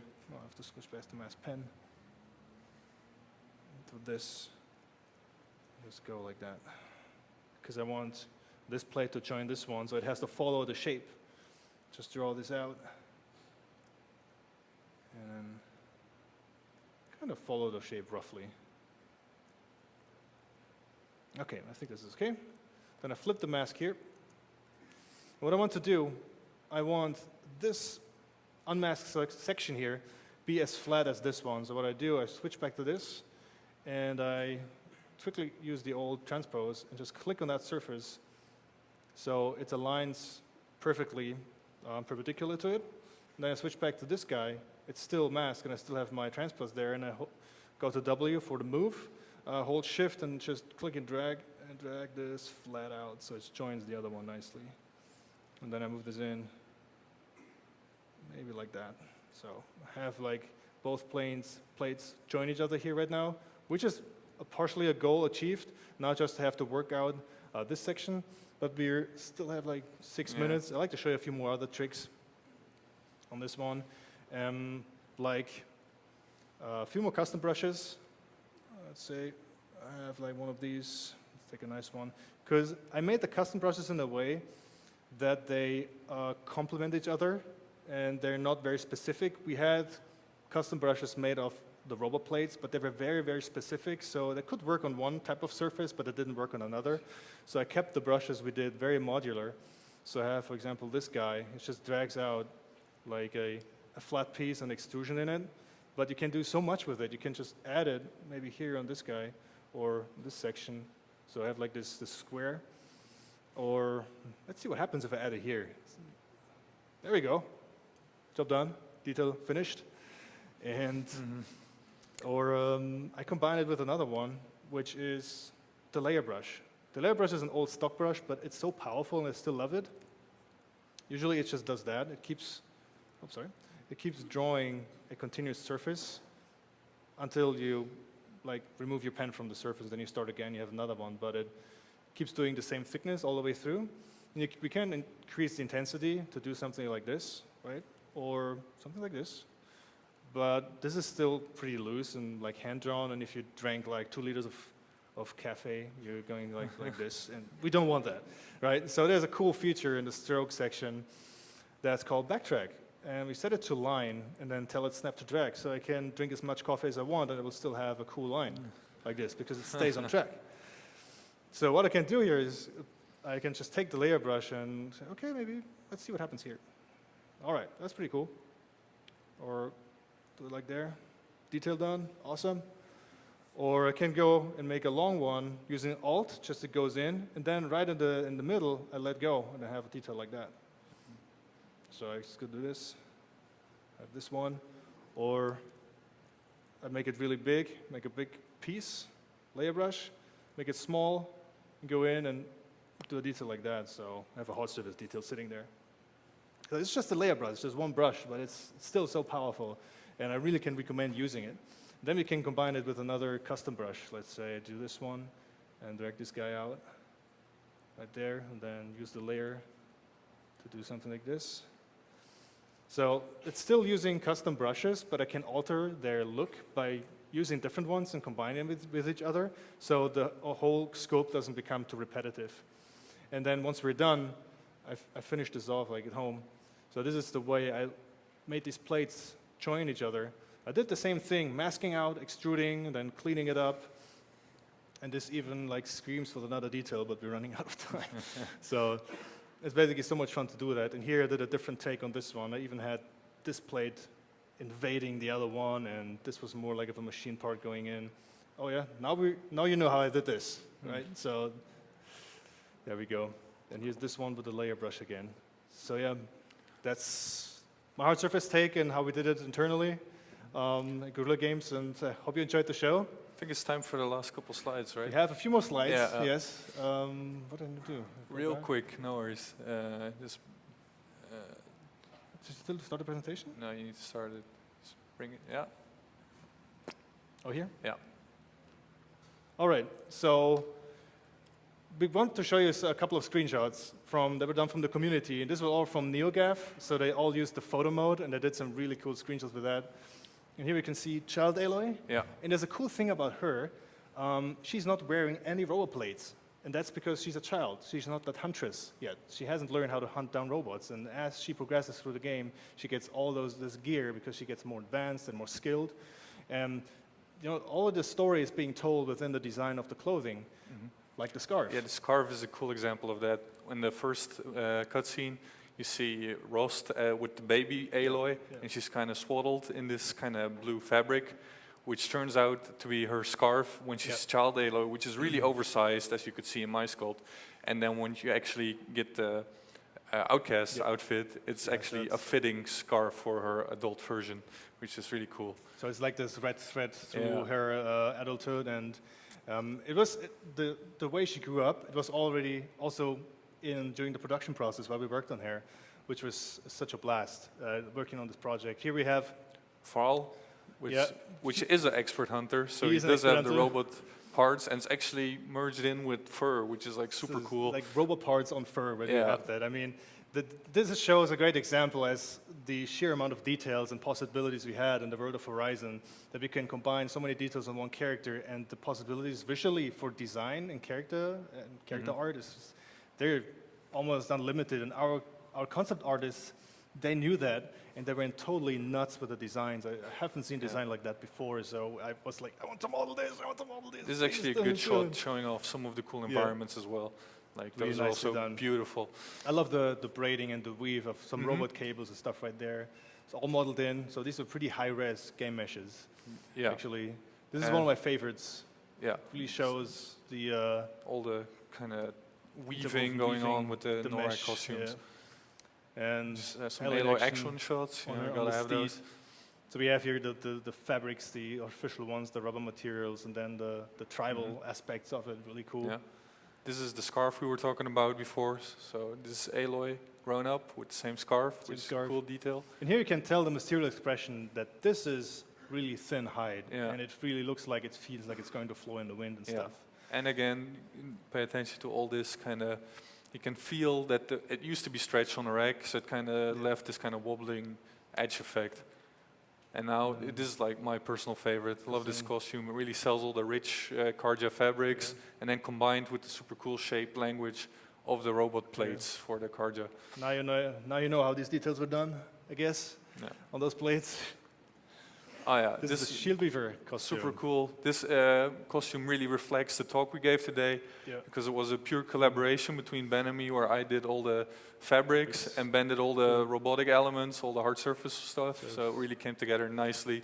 Brings back some good Yeah. memories. And then we're gonna have the last cloth sim of today. A class simulation right there. Yep.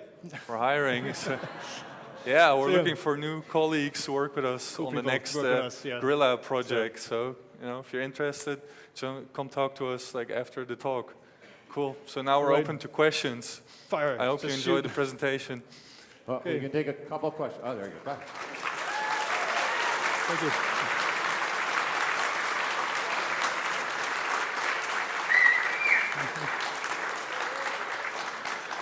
All right, we have time for a couple questions. So a question from online, Ben.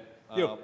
For hard surface, what percentage is really all high polygon done in ZBrush? Are you doing everything for the most part? We're doing pretty much everything in ZBrush, yeah. We did also the cleanup. In the first stages, we tried to remodel stuff for sub-D by hand, but it took way too much time. Yeah. It looked clean, but it took way too much time. But then we ended up doing everything in ZBrush.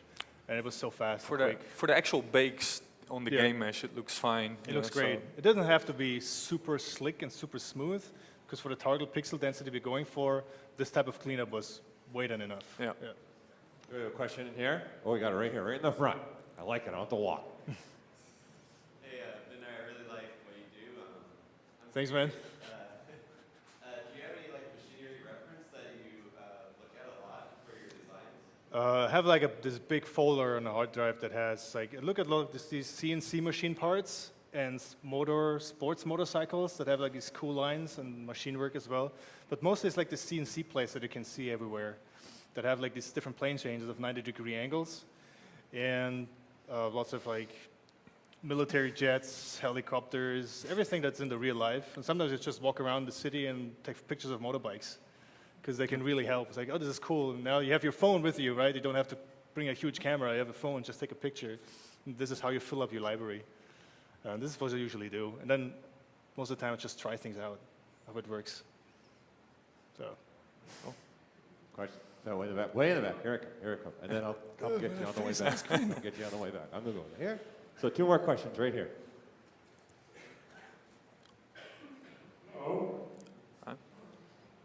So, I was curious about retopo work.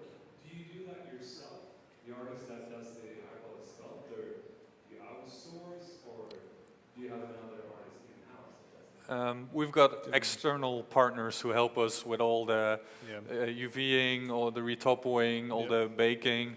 Even some high poly it's a work, huge help. The actual in-house team is very small. We like to keep that small team vibe in-house, and then we rely on our outsourced partners to actually, enable us to do the bulk of the character work we need to do. We keep the hero stuff in-house mainly, because they dictate the other. Yeah, like if models. it's very heavily art-directed, it's nice to be able to, talk to the people directly. Yes. Yeah. All right, we'll take the question right here. Yep. So for finalizing your robo parts, you just do exactly what you did. You keep it in Dynamesh. Yeah, I keep it in Dynamesh. Zero mesh or anything like that. No, not with zero mesh, unless it's really necessary in a specific shape that we want, but mostly it's just Dynamesh, and you go edge polish, you go trim dynamic, you go planar, to keep it just nice and smooth. So the goal is, there's a nice material, it's the normal map material in ZBrush, and when you use that, it gives a kind of a quick representation of what it looks like on a normal map, and that way you can check if they have stiff wobbly surfaces, and you can smooth those out. And if it looks good with that normal map cap, you can be kind of sure that it will look good on the bake. I think it's a good one too. We use this one a lot actually to clean up it's those really good parts. to proof your materials. Yeah. But there's no special tricks going on. It's just polishing and cleaning it up. Okay, we'll take one more question from online. What was the average polygon count for the character models? Oh man, they were pretty heavy. Yeah. I know Aloy. Aloy Aloy's is 500K. 500,000 Yeah, on some of the she's Aloy costume. Especially the hair. It's like The hair is 100K like- for the hair. It's just it's insane. 250 for costume. For costume, yeah. And she's- then like 50-ish for the face with all the details. Yeah. Something like that. Hero characters like 80,000 hero characters. Yeah. But Aloy was crazy. Yeah. All right, everybody, Guerrilla Games. Let's give them a round of applause. Thank you. Okay.